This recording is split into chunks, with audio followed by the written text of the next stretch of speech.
안녕하십니까, 노종면입니다. 오늘이 65일째라고 합니다. 서울 강남역 사거리, 높이 25m CCTV 철탑 꼭대기에 사람이 올라가 있습니다. 일어서면 난간이 허리에도 차지 않고 누우면 난간 사이로 머리와 다리가 삐져나오는 아슬아슬한 공간입니다. 비와 해를 가려줄 그 무엇도 없습니다. 55일 동안 이어온 단식을 중단했을 뿐 위태로운 고공농성 상황이 끝나지 않고 있습니다. 30대 중반부터 24년 동안 해고 노동자로 살아온 60세 김용희 씨. 삼성으로부터 2번 해고를 당했다고 주장하는 그는 노조를 설립하려다 보복을 당했다며 삼성의 사과와 배상을 요구합니다. 24년, 오래된 일입니다. 오래되면 기억이 흐려지고 세상의 관심도 멀어집니다. 하지만 오래되었다고 해서 없는 일이 되지는 않습니다. 왜 저럴까 보다는 왜 저럴 수밖에 없을까라는 생각에 이릅니다. 이 시점 적어도 삼성이 노조를 어떻게 막아왔는지는 되새겨 봐야겠습니다. 잠시 뒤 더 콕 시간에 삼성의 노조 탄압사를 정리해 보겠습니다. 8월 13일 더 뉴스 주요 뉴스부터 전해드립니다.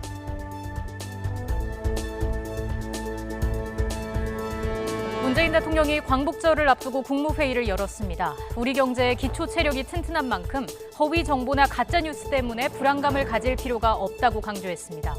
민주당과 정부, 청와대는 오후에 당정청 회의를 열어 일본 경제 보복에 따른 대응 방안을 논의하고 4대 그룹 정책연구소와 당과의 간담회도 예정돼 있습니다. 일본 화장품 회사 DHC가 또 혐한 방송을 했습니다. 이번에는 집권 여당인 자민당 의원인 극우 인사가 출연해 한국이 독도를 멋대로 차지했다며 망언을 이어갔습니다. DHC 모델인 정유미 씨가 활동 중단을 선언하는 등 불매 운동이 확산하는 가운데 DHC가 이번 사태에 대한 입장을 곧 내놓을 예정입니다.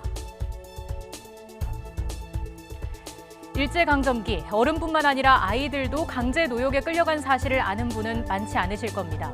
일제는 군수 공장뿐 아니라 전쟁터에도 어린 아이들을 강제 동원한 사실을 YTN이 각종 자료를 통해 확인했습니다. 광복절을 앞둔 연속 보도, 오늘은 일제의 어린이 강제 동원 실태를 고발합니다. 시위대 공항 점거로 운영이 중단됐던 홍콩 국제공항이 오늘 아침부터 항공기 이착륙을 다시 시작했습니다. 하지만 항공기 수십 편의 운항이 취소되는 등 여파는 계속되고 있습니다. 여기에 중국 정부의 무력 진압 가능성까지 확산하면서 국제사회의 우려도 커지고 있습니다. 류머티즘 환자에게 반가운 소식입니다. 국내 연구진이 우리 몸속의 단백질인 태반 성장인자가 류머티즘 관절염의 증상을 악화시킨다는 사실을 세계 최초로 확인했습니다. 이 단백질 물질을 억제하는 방식으로 치료제를 개발할 수 있는 길도 함께 열렸습니다. 더 뉴스 본격적으로 시작합니다.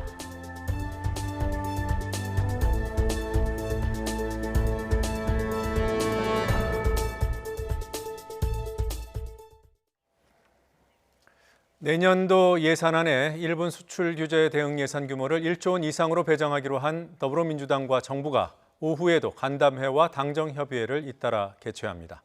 국내 대기업 싱크탱크와 함께 산업계 피해 상황을 점검하고 청와대와 함께 일본 수출 규제에 대한 대응 방안을 점검하며 다각도로 대응한다는 방침입니다. 국회 연결해서 알아보겠습니다. 차정윤 기자. 네, 국회입니다. 자, 오늘 당정회의 일정이 빡빡하더군요. 구체적으로 어떤 내용을 논의하는 겁니까? 네, 잠시 후 2시부터는 더불어민주당 정책위원회와 당 싱크탱크인 민주연구원이 개최하는 긴급 정책 간담회가 열립니다. 특히 이번 간담회에서는 삼성과 현대차, SK와 LG 등 국내 4대 그룹의 싱크탱크도 함께 참여하는데요. 당정은 일본 수출 규제와 관련한 산업계의 피해 현황과 건의사항을 청취한 뒤 정책에 적극적으로 반영하겠다는 계획입니다. 뒤이어 30분 후인 2시 반에는 김상조 청와대 정책실장이 참석하는 일본 수출 규제 대응을 위한 당정청 상황 점검 및 대책위원회의가 열립니다. 지난 4일 해당 기구가 꾸려진 후 열리는 첫 회의인데 정세균 전 국회의장이 좌장을 맡아 회의를 진행합니다. 앞서 더불어민주당과 정부는 오늘 오전 국회에서 비공개 회의를 열고 내년도 예산안 편성 방향과 관련해 논의하기도 했습니다. 민주당 윤관석 정책수석 부의장은 예산 당정협의회가 끝난 뒤 기자들과 만나 내년 예산은 경기 대응과 혁신 성장을 위해 확장적인 재정 운영 기조를 가져가기로 했다고 밝혔습니다. 그러면서 일본의 수출 규제와 관련해서는 예산을 더욱 과감히 발굴해 반영하는 것으로 의견을 모았다면서 1조 원 플러스 알파에서 알파의 규모를 더 늘릴 것이라고 설명했습니다. 다만 비공개 회의에서는 내년 예산안을 530조 원으로 늘리고 일본 관련 예산도 2조 원 이상으로 확대하자는 일부 의원의 의견도 있었던 것으로 확인됐습니다. 반면 야당은 외교와 안보 정책 공격에 열을 올리는 모양새입니다. 한국당 조경태 최고위원은 오늘 아침 라디오 프로그램에 출연해 최근 북한이 청와대를 향해 굴욕적인 발언을 이어갔는데 아무런 반응을 하고 있지 않는다며 국민이 이 정권의 안보관을 믿지 못하고 있다고 지적했습니다. 바른미래당 최이배 정책위의장도 정부가 일본 부품 소재 관련 중장기 대응책을 마련하는 등 의미 있고 적절한 경제적 대응을 하고 있지만 근본적인 대응은 아니라고 지적했습니다. 그러면서 내일 열릴 일본 수출 규제 대응을 위한 민관정 협의회 2차 회의에서는 경제 문제뿐만 아니라 외교적인 문제도 함께 논의해야 한다고 강조했습니다. 지금까지 국회에서 전해드렸습니다. 극우 성향 방송인 DHC-TV가 유튜브 채널에서 연일 혐한 방송을 내보내고 있습니다. DHC-TV는 일본의 유명 화장품 회사 DHC의 자회사입니다. 어제는 집권 여당 자민당 참여연인 한 극우 인사가 독도와 관련된 망언을 쏟아냈습니다. 박철원 기자가 보도합니다. 일본의 화장품 회사인 DHC가 만든 극우 방송 DHC-TV가 연일 한국 때리기에 몰두하고 있습니다. 프로그램에 출연한 자민당의 한 의원은 자신의 극우 성향을 숨기지 못하고 혐한 발언을 서슴지 않았습니다. 2차 세계대전 패전 이후 자위대가 없었던 1950년대 초반 한국이 독도를 멋대로 차지했다며 천박한 역사인식을 그대로 보여줬습니다. 1951年から韓国は竹島を勝手に自分のものにすると、じゃあ竹島を取り返しに行くために韓国と争ったかというと全然争ってないですよね。口で言うだけですよね。 그러면서 지금까지 일본은 단 한 번도 한국의 시비를 건 적이 없다고 강변했습니다. 今に至るまで、いわゆる慰安婦のことであれ、あるいは大暴行のことであれ、レーダー照射であれ、日本側から何か争いを仕掛けたって事実は一度もないので。 삼권 분립에 따라 사법부의 강제징용 판결에 관여할 수 없다는 한국 정부의 입장에 대해서도 대놓고 조롱했습니다. 日韓請求権協定でもう決着している問題を裁判所がこう言ってるからということで、普段全然司法の独立性が感じられない韓国なのに突然司法が独立してるんだと。 화이트리스트 제외 발표를 막기 위해 한국이 거액의 돈을 들여 로비스트를 고용한 뒤 미국 정부에 중재 로비를 했다는 터무니없는 말도 했습니다. 韓国は例によってお金も使ってロビストに多額のお金もいつも通り渡した上でアメリカ政府に対してものすごく激しい工作活動をやってて 전직 언론인으로 일국의 국회의원인 이가 역사를 왜곡하는 데 그치지 않고 앞장서 혐한을 부추기고 있습니다. 연일 혐한 방송이 이어지면서 모회사격인 DHC 화장품에 대한 국내 불매 운동은 더욱 거세질 전망입니다. YTN 박철원입니다.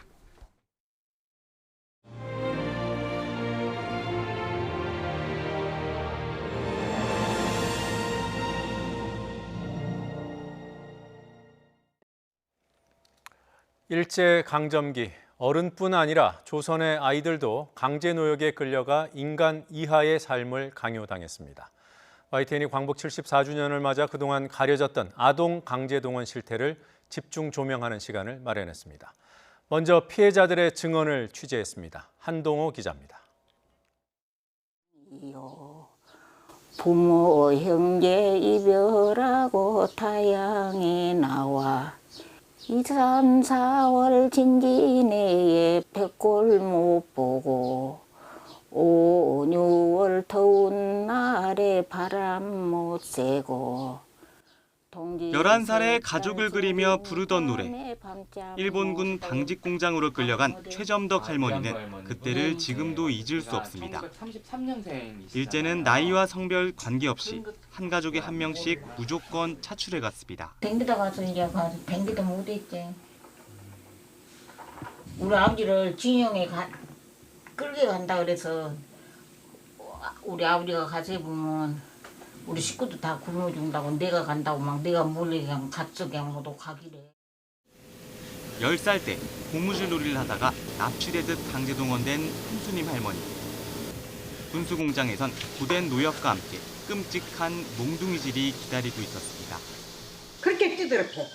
멍이 안 가서 엎어쳐놓고 엎어치가 안 쳐서 땅 꽂혀놓고 이래놓고 뛰준다는게. 그런데 그 멍이 들기 낳기 전에 뛰더라. 낳기 전에 또 뛰더라. 또 뛰더라 맞아서 천지가 푸릉댕이 시푸릉댕이. 이옥순 할머니도 10살에 군복 만드는 공장으로 끌려갔습니다. 강냉이 열알이 한 끼 식사의 전부. 일본인들이 먹다 버린 참외 껍질을 훔쳐 배를 채웠습니다. 배가 고파 잠을 못 자는 거예요. 그 일본 식당 앞에를 가면 구정물통이 있어요.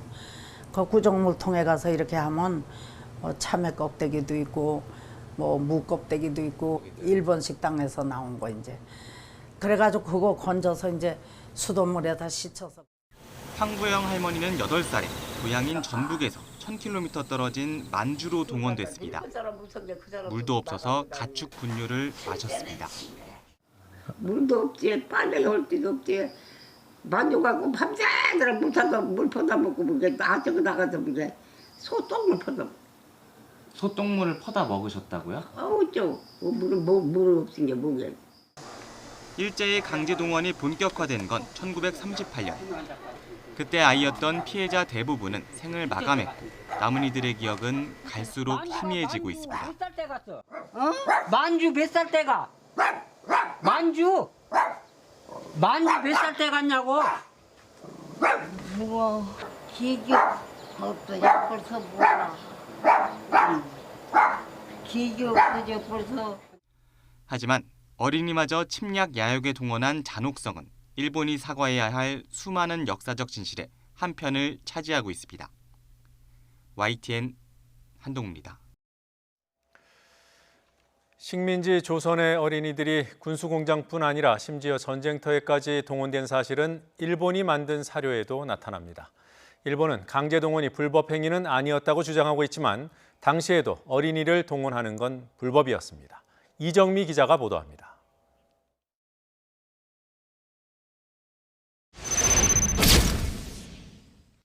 일제강점기였던 1919년 국제노동기구는 만 14세 미만 어린이를 고용하지 말라는 조항을 만들었습니다.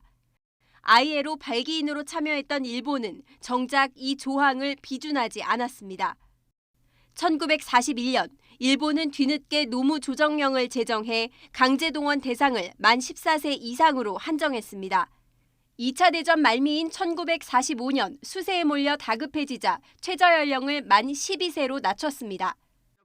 하지만 이마저도 허울뿐인 법에 불과했고 식민지 조선엔 적용되지도 않았습니다. 서류상으로는 이제 어린 사람이라는 게 확인이 되지만 그거를 이제 빼게 되면은 할당인데 지역 할당 인원수를 맞추지 못하게 되잖아요. 그러니까 인원수를 맞추기 위해서는 그 숫자를 이제 묵인을 하게 되는 거죠. 어린이는 전쟁터에도 동원됐습니다. 당시 해군 군속 명부를 보면 만 14세 미만은 100명 넘게 등장합니다. 전투에 투입된 지 1년도 안 돼 말라리아로 숨진 아이부터 배 침몰로 전사한 아이까지 있습니다. 동원된 조선인들의 경우 자발적으로 참여했고 임금도 일본인과 차별 없이 동등하게 줬다고 일본 정부와 국내 일부 연구진은 주장합니다.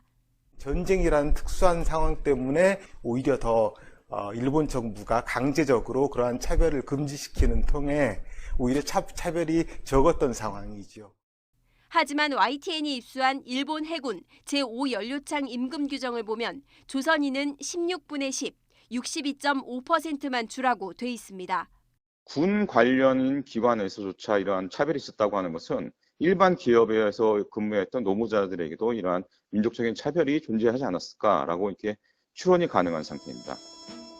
아이를 포함한 조선인을 전쟁에 어떻게 이용했는지 일본 스스로 만든 기록들이 보여주고 있습니다. YTN 이정우입니다. 서울 관악구의 한 임대 아파트에서 40대 탈북민과 6살 난 아들이 숨진 채 발견됐습니다. 경찰은 생활고를 겪던 모자가 아사했을 가능성이 큰 것으로 보고 있습니다. 자세한 내용 취재기자 연결해서 알아봅니다. 김대겸 기자. 네, 사회부입니다. 네, 탈북자 가족이 서울에서 숨진 뒤 수개월이 지난 뒤에야 발견됐다고요? 네, 그렇습니다. 지난달 31일 서울 봉천동의 한 임대 아파트에서 탈북민 42살 한모 씨와 6살 난 아들이 숨진 채 발견됐습니다. 수도세와 전기세가 수개월째 밀린 것을 이상하게 여긴 아파트 관리인이 경찰에 신고해 발견한 건데요. 발견 당시 시신은 이미 심하게 부패한 상태였던 것으로 알려졌습니다. 경찰은 여러 정황으로 볼 때 숨진 모자가 아사했을 가능성이 크다고 보고 있습니다. 경찰에 따르면 숨진 한 씨의 냉장고 안에는 고춧가루 외에 먹을거리가 전혀 없었고 발견된 시신도 굉장히 마른 상태였다고 합니다. 경찰은 정확한 사인은 부검 결과가 나와봐야 알겠지만 외부 침입이나 극단적 선택의 흔적이 없고 한 씨 모자가 생활고를 겪었던 정황들을 토대로 아사 가능성에 무게를 두고 수사를 하고 있습니다. 네, 그렇다면 모녀가 숨지기 전까지 주변에서는 왜 아무도 눈치를 채지 못했던 건가요? 네, 우선 숨진 모녀는 지난 2009년 탈북해 한국으로 들어온 것으로 알려졌는데요. 2009년부터 약 1년 동안 기초수급비를 받았던 것으로 확인됐습니다. 이후 중국 교포를 만나 결혼한 한 씨는 경남 통영과 중국 등을 오가며 생활한 것으로 알려졌습니다. 올해 1월 남편과 이혼한 뒤 극심한 생활고를 겪었던 것으로 보이는데 한 씨가 국가로부터 지원받은 금액은 한 달에 10만 원의 양육수당이 전부였습니다. 탈북민 협회를 통해 취재해본 결과 숨진 한 씨 모자는 이웃들과 별다른 교류 없이 조용히 살아온 것으로 전해졌습니다. 기초생활수급자는 보통 본인이 신청하거나 이웃들의 신고로 심사를 통해 자격이 주어지게 되는데요. 지자체 관계자는 한 씨가 여러 곳을 옮겨 다니며 생활하고 또 이웃들과 교류도 적다 보니 사례 발굴에서 빠지게 된 것이라고 설명했습니다. 한 씨 모자의 사망 원인은 경찰 수사를 통해 좀 더 밝혀져야겠지만 일각에서는 사회 안전망의 부재로 송파 세모녀 사건과 유사한 비극이 또다시 반복됐다는 지적이 나오고 있습니다. 지금까지 사회부에서 전해드렸습니다. 네, 앞서 잠시 모녀라고 언급을 해드렸습니다마는 모자라는 점 다시 한번 정정해드리겠습니다. 이렇게 탈북 여성이 6살 난 아들과 함께 숨진 채 발견된 것과 관련해서 통일부는 탈북민에 대한 관리가 안 됐던 부분이 있다고 밝혔습니다. 통일부 당국자는 오늘 기자들과 만나 숨진 탈북 여성이 지난해 10월 관악구로 이사한 이후에 거주지 신변보호 담당관이 전화 연락을 취했지만 이루어지지 않았다며 이같이 밝혔습니다. 이어 이 여성이 신변보호 담당관, 하나센터 상담사와 연결이 되지 않아서 탈북민이 받을 수 있는 최대의 지원이 이루어지지 못한 측면이 있다고 덧붙였습니다. 억대 뇌물과 성접대를 받은 혐의로 기소된 김학의 전 법무부 차관이 첫 정식 재판에서 자신의 혐의를 모두 부인했습니다. 서울중앙지법은 오늘 오전 특정범죄가중처벌법상 뇌물 등 혐의로 재판에 넘겨진 김 전 차관의 첫 공판 기일을 진행했습니다. 구속 이후 처음 법정에 나온 김 전 차관은 눈에 띄게 살이 빠지고 흰 수염을 길게 기른 모습으로 나타났습니다. 김 전 차관 측은 김 전 차관이 대부분 사실을 기억하지 못하고 있고 검찰도 객관적 물증이 없다며 혐의 전체를 부인했습니다. 또 만약에 향응이 있었다고 해도 친분 관계인 윤중천 씨와 최모 씨로부터 제공받았을 뿐 대가성이나 직무 관계성이 없어 뇌물로 볼 수 없다고 주장했습니다. 가습기 살균제 피해자들이 재판에서 허위 진술을 했다며 애경산업 관계자를 검찰에 고발했습니다. 가습기 살균제 참사 전국 네트워크는 오늘 서울중앙지방검찰청에 위증 혐의로 애경산업 김모 팀장의 고발장을 제출했습니다. 이들은 김 팀장이 검찰 조사에서 상무 지시로 컴퓨터 하드디스크를 교체했다고 진술했지만 고광현 전 대표 공판에서는 자신보다 직급이 낮은 부장에게 증거 인멸 지시를 받았다고 진술을 바꿔 허위 증언이 의심된다고 주장했습니다. 대표적인 자가 면역 질환으로 꼽히는 류머티즘 관절염. 최근에는 젊은 층에서도 환자가 늘고 있습니다. 국내 연구진이 류머티즘 관절염의 새로운 발병 원리를 찾아내면서 치료에도 길이 열릴 것으로 보입니다. 이동은 기자가 소개합니다. 어깨가 아파 병원을 찾았다가 류머티즘 관절염 진단을 받은 60대 환자. 치료를 위해 6년 동안 주사를 맞았지만 내성이 생겨 여전히 생활에 큰 불편을 겪고 있습니다. 일상생활을 제대로 하는 게 없어요. 심지어 화분만 조금 만지고 그런 거 심심해서 해도 그래도 아픈 거 그거 다 한다니. 너무나 힘들어. 류머티즘 관절염은 환자의 절반 가까이가 약물에 반응하지 않고 내성도 생기기 쉬워 치료가 어렵습니다. 국내 연구진이 이를 해결하기 위해 우리 몸속 단백질인 태반 성장인자에 주목했습니다. 이 단백질이 많아지면 염증 물질을 내뿜는 병든 림프구가 활성화되고 주변 혈관들도 빨리 자라면서 증상이 악화한다는 사실을 찾아낸 겁니다. 실제로 쥐에게 태반 성장인자를 많이 만들어내도록 림프구를 주입했더니 염증 물질이 증가하면서 관절염이 나타났습니다. 반대로 태반 성장인자를 못 만드는 쥐는 관절염 발생률이 70%까지 떨어졌습니다. 태반 성장인자는 혈관 생성과 림프구의 생성을 촉진시키고 그를 통해서 류마티스 관절염과 같은 자가 면역 질환의 발생을 증가시킨다. 그것들을 유도하는 핵심적인 물질이다라고 결론을 지었습니다. 연구팀은 태반 성장인자를 억제하는 류머티즘 관절염 치료제를 개발하면 부작용은 없애고 효과는 높일 수 있을 것으로 내다봤습니다. 또 다발성 경화증이나 루푸스와 같은 다른 자가 면역 질환에도 이 원리를 적용할 수 있을 것으로 기대했습니다. YTN 사이언스 이동은입니다.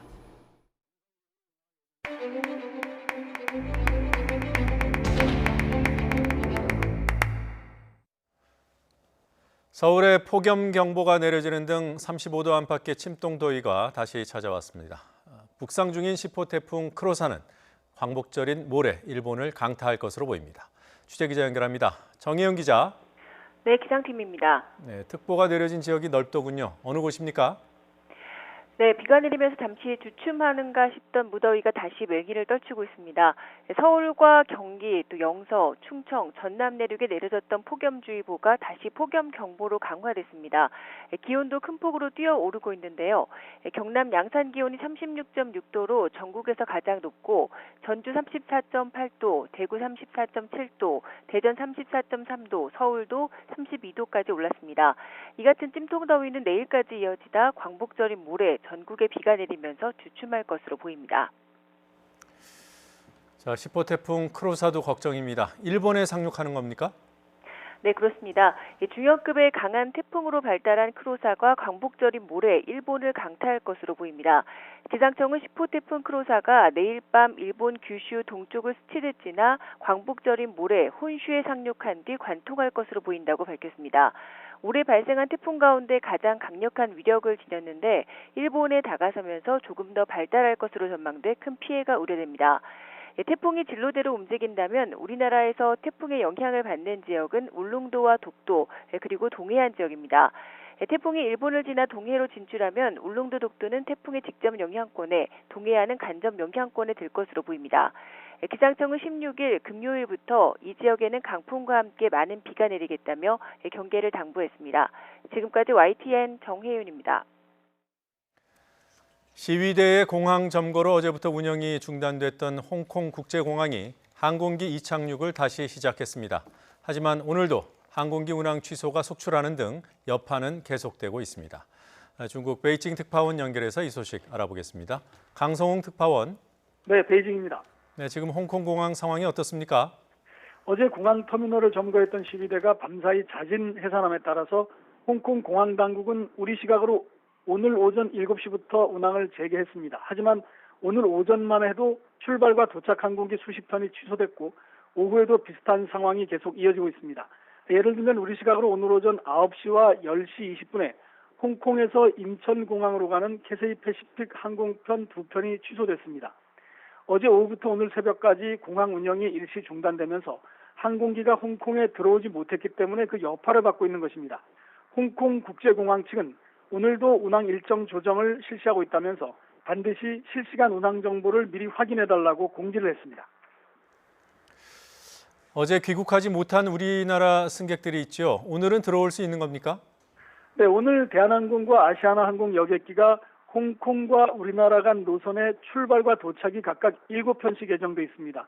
어제 홍콩에서 귀국하지 못한 우리 여행객들이 1,000명 정도가 됐는데 오늘 상당수가 혹은 대부분이 들어올 것으로 예상이 됩니다.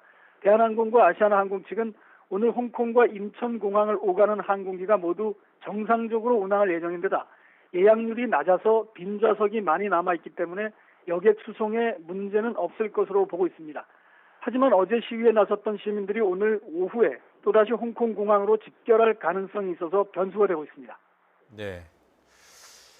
자, 홍콩 시민들 시위가 2달 넘게 계속되고 있습니다. 오늘 같은 평일에도 시위가 있는 겁니까? 그렇습니다. 어제도 월요일인데 5,000명이 넘는 시위대가 공항 터미널을 점거를 했습니다. 시민들은 지난 일요일에 한 여성 시위 참가자가 경찰이 쏜 고무탄을 맞고 실명 위기에 처하자 이에 항의해서 어제 공항으로 몰려갔습니다. 홍콩 시민들은 토요일과 일요일뿐 아니라 최근에는 이렇게 평일에도 게릴라식 집회와 시위를 이어가고 있습니다. 또 시위 과정에서 진압 경찰과 물리적 충돌이 빚어지고 또 중국의 상징물에 대한 훼손 사례도 발생하면서 중국 당국의 대응 수위가 점점 높아지고 있습니다. 중국 국무원의 홍콩 마카오 사무판공실은 홍콩은 중대한 순간에 이르렀다 이렇게 밝혔습니다. 어제는 홍콩과 인접한 중국 선전시에서 수십 대의 장갑차가 집결해 있는 동영상이 급속히 유포되기도 했습니다. 이때 맞춰 중국 공산당의 공청이라는 조직은 중국 인민해방군에 편제된 무장경찰이 홍콩에 투입될 수도 있음을 시사하는 글을 SNS 공식 계정에 올리기도 해서 긴장이 고조되고 있습니다. 지금까지 베이징에서 전해드렸습니다.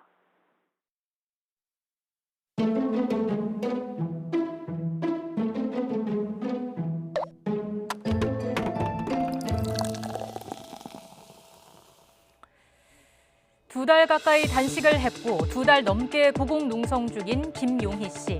1982년 삼성정밀에 입사했고 일하던 곳이 삼성시계로 분사된 이후 노조 설립을 추진하다가 1991년 해고됐습니다. 그는 1994년 삼성건설로 복직했지만 오래지 않아 부당한 해외 발령과 대기 발령 끝에 사실상 해고를 당했다고 주장합니다. 그의 고공농성은 삼성의 반노조, 무노조 경영에 대한 항의 차원입니다. 삼성은 무노조 경영의 대명사로 불립니다. 수십 년 동안 각종 논란 속에 비판이 제기됐지만 삼성은 노조 설립을 가장 강력하게, 가장 조직적으로 막아온 기업으로 평가됩니다. 오늘 덕국에서는 삼성 무노조 경영의 그늘을 살펴보겠습니다. 1시간에 97원이 대재벌의 임금이냐? 삼성 내 첫 번째 노조 설립 시도였던 1977년 미품 공장에서 노동자들이 외친 구호입니다. 통계청이 제공하는 계산식에 의하면 97원은 지금 화폐 가치로 800원에 해당합니다. 노조 설립을 추진한 여성 노동자들은 최저 생계비의 절반에도 못 미치는 임금을 받고 있었습니다. 하지만 노동자들의 시도는 실패했습니다. 회유, 강요, 친인척 협박 등을 통해 노조 설립 신고는 취하되고 핵심 인물은 해고됐습니다. 1987년에는 6월 항쟁의 여파로 시작된 노조 설립 투쟁의 바람이 삼성에 불었습니다. 삼성중공업 민주노조 건설투쟁으로 불리는 당시 노동자들의 노조 설립 시도에 사측은 구사대로 대응했습니다. 한편으로는 당시 복수노조 금지법을 악용해 사측이 노조 설립 신고서를 하루 먼저 제출하기도 했습니다. 결국 노조 설립은 무산됐습니다. 이후에도 여러 차례 노조 설립 시도가 있었지만 삼성의 대응은 일관됐습니다. 이른바 어용노조를 만들어 노조 설립을 방해했고 핵심 인물들에게는 해고 등의 보복이 가해졌습니다. 삼성전자와 하청관계인 서비스센터의 노동자들이 삼성전자 서비스 노조를 만들었을 때는 노조 가입률이 높고 활동이 활발한 센터를 골라서 위장 폐업시켰다는 의혹이 제기됐습니다. 한 노동자가 노조가 승리할 때 시신을 안치해달라는 유언을 남기고 목숨을 끊는 일도 있었습니다. 삼성의 무노조 경영 방침이 조직적으로 실행됐다는 사실은 각종 문건을 통해서도 확인됩니다. 1989년 국정감사에서 폭로된 비상노사관리 지침에는 당시 큰 이슈가 됐던 전교조 창립과 관련해 전교조 지지 서명을 방해하는 내용이 담겼습니다. 이 문건에는 특히 전교조 지지가 노조 설립으로 이어지는 것을 막아야 한다고 돼 있습니다. 이 밖에 감시, 사찰 등 구체적인 대응 방식이 담긴 문건이 공개됐고 특히 지난해 삼성전자의 다스 소송비 대납 의혹을 수사하던 검찰은 무려 6천여 건의 노조 탄압 문건을 찾아냈습니다. 그중 하나인 서비스 안정화 마스터 플랜에는 노조를 지치게 해서 힘을 빼는 전략이 담겨 있습니다. 앞선 사례와 이런 문건들을 종합해보면 노조 설립에 대한 삼성의 대응에 일정한 유형이 있다는 의혹이 제기됩니다. 해고 사례가 적지 않았지만 사유는 노조 설립과 무관한 것들이었습니다. 삼성 사례에서 유독 두드러지는 특이점은 납치를 당했다는 주장이 많다는 겁니다. 그리고 업무 연관성이 떨어지는데도 외국에 장기 근무시키는 이른바 유배 의심 사례도 여럿 있었습니다. 고공농성 중인 김용희 씨는 3가지 유형 모두를 당했다고 주장합니다. 앞에서 설명한 삼성의 노조 대응 문건들에는 MJ, KJ 등의 표현이 등장합니다. MJ는 문제 직원, KJ는 가족 직원을 일컫는 용어입니다. 삼성은 노조를 문제로 본다지만 우리 사회의 관점에서는 누가 문제인지 질문을 던지게 됩니다.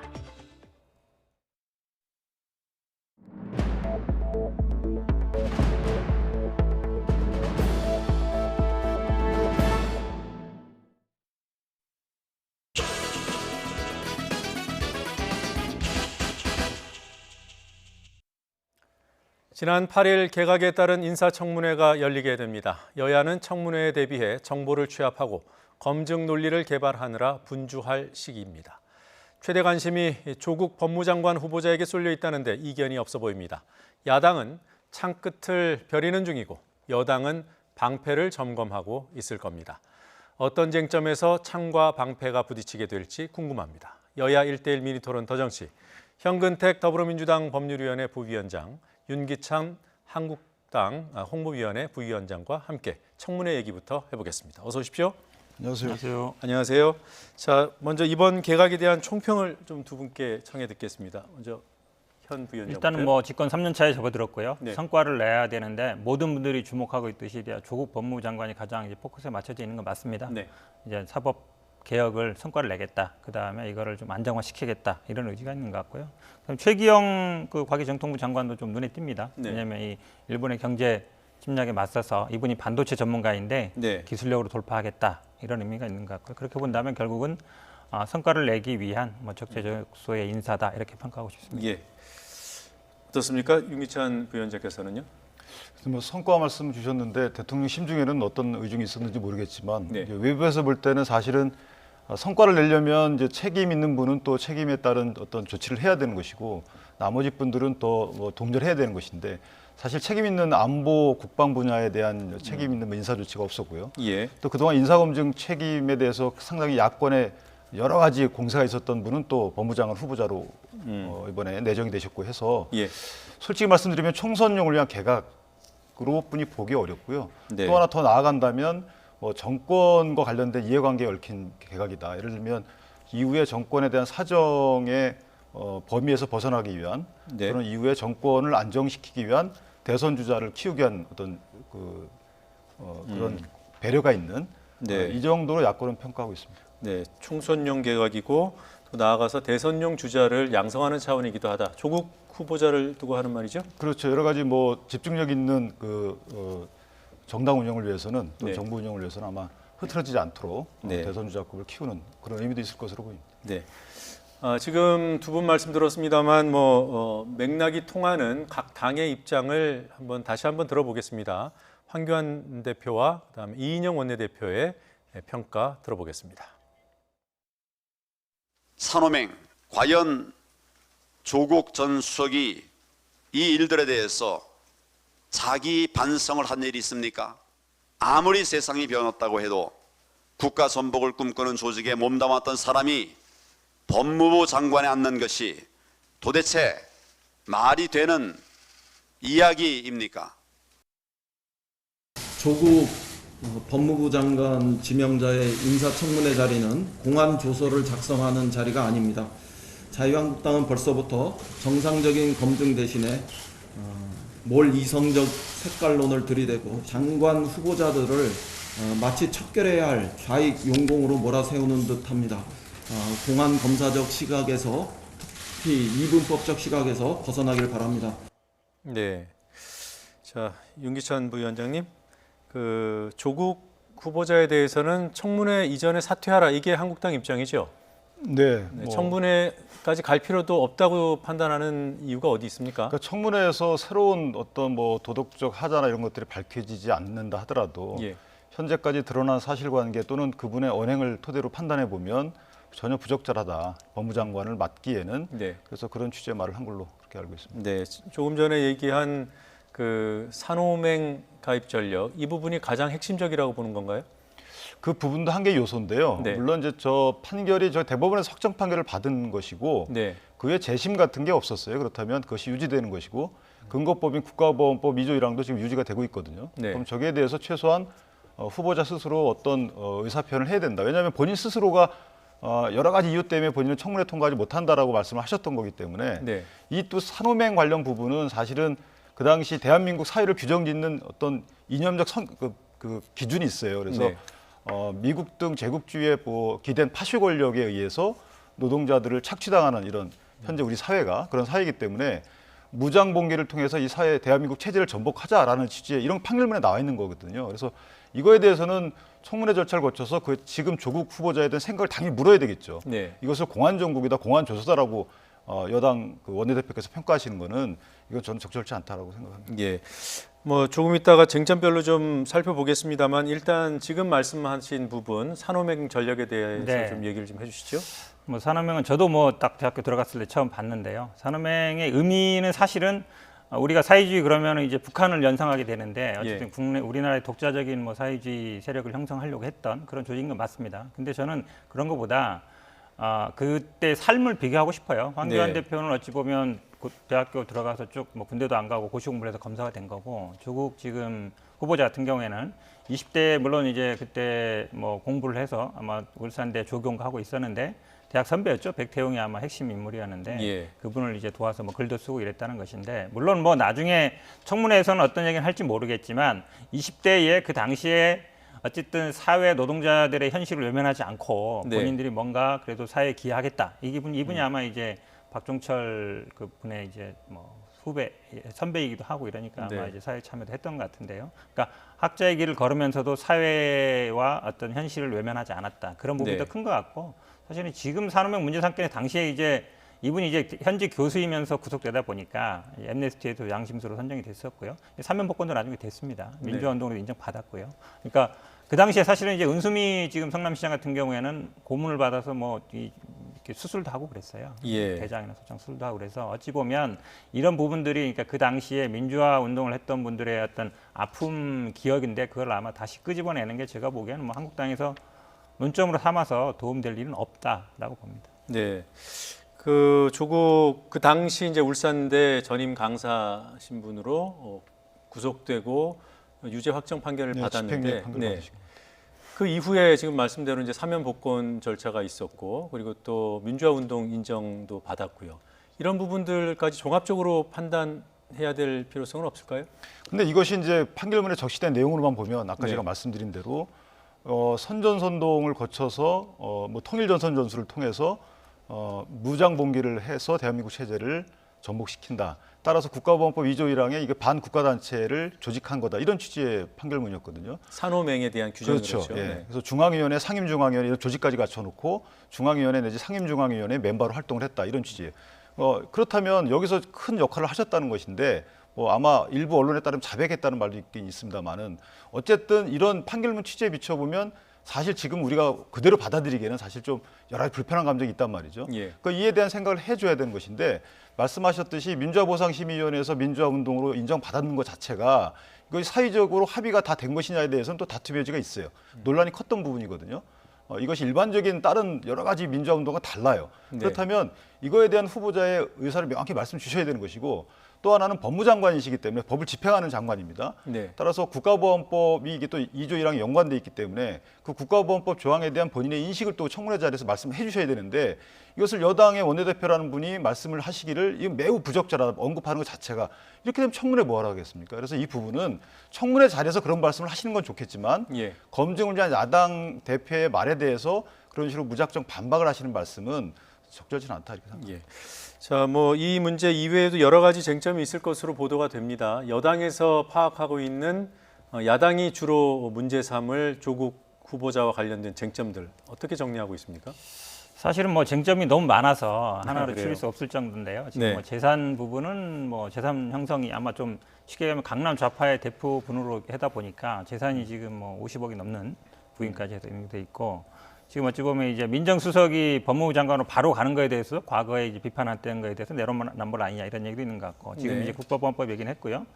또 민간인 사찰 의혹 지난번에 이제 김태우 수사관 문제 얘기했는데, 그다음에 인사검증 실패 지금 얘기하셨듯이, 그다음에 이제 또 여기 빠진 것 중에 이제 논문 표절 얘기도 좀 나올 수 있어요. 이 부분도 예. 아마 좀 얘기될 것 같고, 그다음에 이제 뭐 직접은 아니지만 이제 검찰, 그러니까 쉽게 얘기하면 코드 인사 아니냐, 그러니까 말씀처럼 정치적인 의도가 있는 거 아니냐, 예. 그러니까 이게 뭐 집권 후반기에 사정기관을 장악하고 어떤 정치적인 의도가 있는 인사다, 이런 아마 프레임도 있을 것 같고, 최근에 이제 가장 논란이 됐던 거는 SNS상에서 친일 이런 부분에 대해서 좀 가볍지 않느냐, 정치적인 걸 너무 세게 이분법적 사고 아니냐, 이런 아마 논란도 있을 것 같아요. 제가 보기에 아마 한국당 의원들이 한 분이 하나씩 쟁점을 맡아도 다 못할 것 같은데, 네. 결론적으로 지금 말씀하신 것처럼 저는 뭐 우리 민주당에서 뭐 이게 대선 후보로 띄워주는 게 아니라 한국당에서 자꾸 이슈를 제기하면서 오히려 더 대선 후보로 커가는 게 그래요? 아닌가라고 보고 있습니다. 예, 지금 예상한 그런 쟁점들, 여당 입장에서는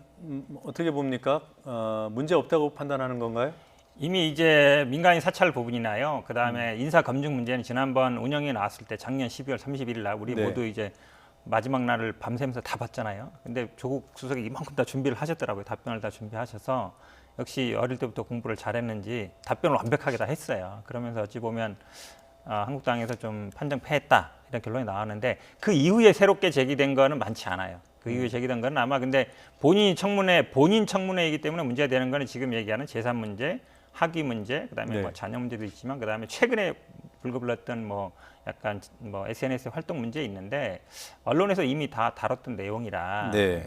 본질적으로 어떤 법무부 장관 업무를 수행하는데 도덕적이나 능력 면에서 흠결 부분은 아마 나온 것 같지는 않고, 아마 예. 한국당에서 더 제기하기는 쉽지 않은 상황 아닌가라고 봅니다. 그리고 이 정도면 여당에서 충분히 방어할 수 있다, 본인도 방어할 수 있다 이렇게 보시는군요. 어떻습니까? 먼저 그 재산 형성 과정부터 좀 얘기를 해보죠. 그 야당에서는 형성 과정에 문제가 있다 이런 판단을 이미 내린 건가요? 어떻습니까? 그러니까 부적절하다고 보는 거지만 재산 형성 과정에 대해서 낙마 사유까지 된다고 보지는 않는 걸로 알고 있습니다. 네. 그보다도 훨씬 더 많은 기본적인 말씀하셨지만 도덕성을 넘어서는, 이것은 네. 업무 수행상 좀 적격한 분이 아니지 않나, 여기까지 저희가 나가고 있기 때문에 도덕성에 대한 검증은 하겠지만 그보다도 전문성 내지 업무 수행과 관련된 부분이 좀 부적절하다는 데 방점이 있는 것 같고요. 네. 예를 들면 그 법무장관이라는 그 직책이라는 것이 검사들을 감독하는 위치입니다. 그런데 이미 이분은 민정수석을 하면서 그 공직기강 업무까지 맡아 있었는데도 불구하고 예. 과연 그 공직기강을 다 잡거나 업무를 하는 데 있어서 우리가 기대하는 만큼 했냐, 그렇지 않다고 보여지고요. 뭐 여러 가지 김태우 수사관도 있었고, 또는 김의겸 청와대 대변인도 있었고, 이런 문제들을 볼 때 또 그분도 있었어요. 저희가 뭐 있곤 하는데 어쨌든 윤무총경 이 부분도 민정실에 있다가 어쨌든 말썽이 좀 있었던 거고, 이런 여러 가지 볼 때 검사의 업무를 감독할 만한 그런 전문적인 역량이 있는지에 대한 문제가 하나 있는 것이고요. 예. 아까 말씀 주셨지만 일단 뭐 법적 중립성 내지 정치적 중립성 부분도 사실은 저희가 의심스러운 부분입니다. 여태까지 하신 말씀 등으로 볼 때 이것이 뭐 잣대가 이중이라는 거죠. 그러니까 똑같은 말씀을 똑같은 상황에서 하시는 것이 아니고 누가 그 대상인지에 따라서 예. 달라지기 때문에 법 집행을 하시는 분이 공평성의 핵심인데 이 공평한 법 집행을 담보할 수 있는가, 여기에 가장 큰 의구심이 있는 겁니다. 이중적인 잣대를 들이대는 그 사례가 뭐가 있을까요? 예를 들면 이것은 뭐 본인 업무 분야는 아니지만 뭐 폴리페서 논란도 있었고요. 뭐 네. 아가주망이라는 그 개념에 대해서 사실은 전혀 달리 생각하고 있는데, 그런 개념을 말씀하시는 거나, 또는 일본에 대한 부분에 있어서 뭐 여당 대표가 말씀하실 때는 또 옹호하고, 네. 예를 들어서 그것이 사켓집에 가서 어떤 적절한지 여부를 떠나서 똑같은 잣대를 갖고 야당과 여당을 비판하셔야 되는데, 예. 이것은 사실 우리 편, 네 편을 가른다는 거죠. 법무장관의 법집행기구의 수장으로서는 부족하다. 또 하나는 청와대의 비서관으로서 대통령을 보좌하는 데 있어서는 뭐 또 다른 문제입니다. 그런데 이것은 중앙행정기관의 장이시기 때문에 예. 또 다른 문제가 제기된다 이렇게 생각합니다.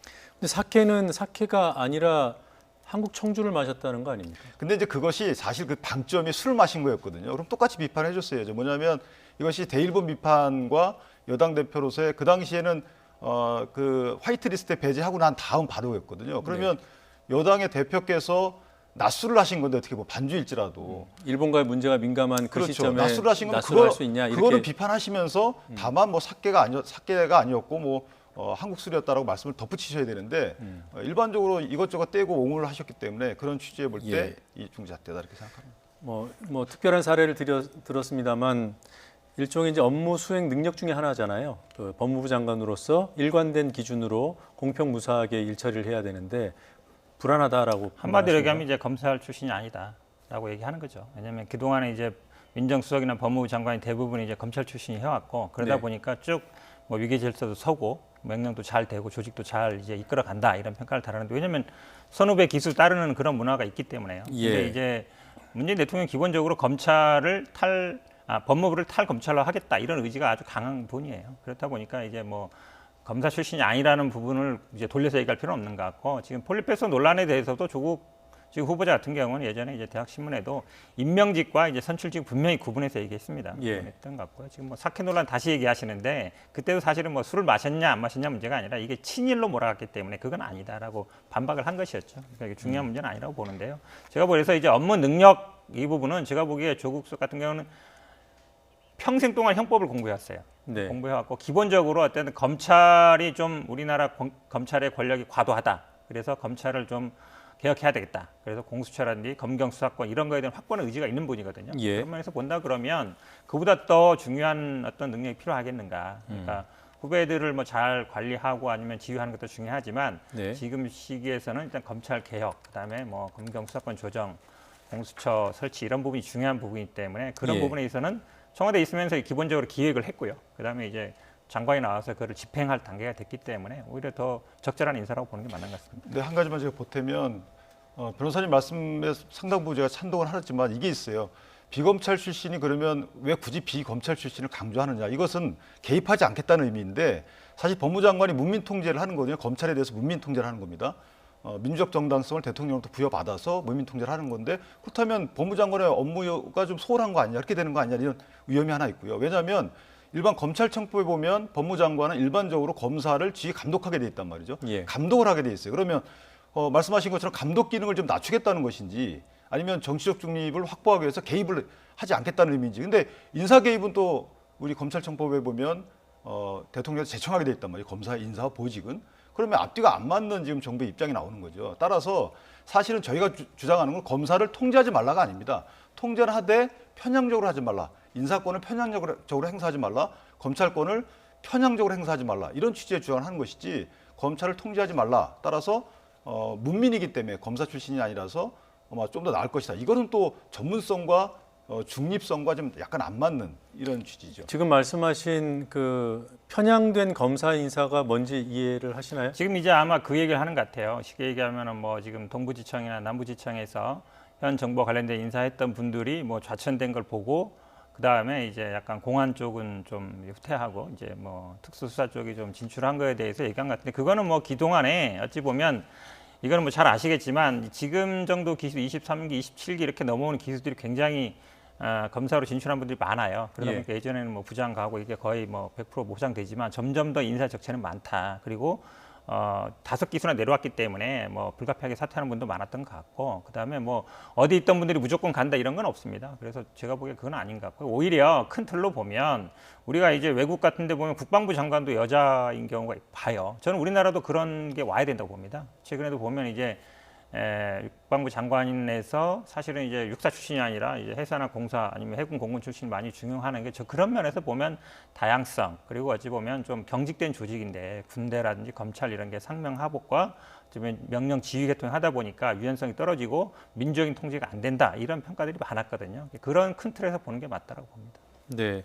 뭐 검찰 출신 아닌 사람이 법무부 장관 하지 말란 법은 없는 거고요. 그리고 또 뭐 저 한국당이 검사 출신이 법무부 장관 되는 것이 바람직하다 이런 입장도 아닌 거죠? 그러니까 이제 저희가 반박하는 논리는 뭐냐면 검사 출신이 아닌 분이 법무부 장관이 되기 때문에 바람직하다라고 논리 피는 것 중에 그 법무장관의 업무적 전문성과는 그건 전혀 맞지 않다. 오히려 그렇게 예. 말씀하시는 건 정치적 중립성과 상관이 있는 거고 그것은 검사 출신이 아니냐와 상관없이 본인의 의지, 본인의 여태까지 해온 언행에 따른 저희가 추단할 수 있는 거, 이걸로 판단할 수 있는 거기 때문에 네. 그 측면에서 좀 걱정이 된다라는 취지의 말씀드립니다. 검사 출신이 아니어서 일을 더 잘할 수 있다는 논리는 성립이 안 된다. 그렇죠. 이런 네. 지적이시군요.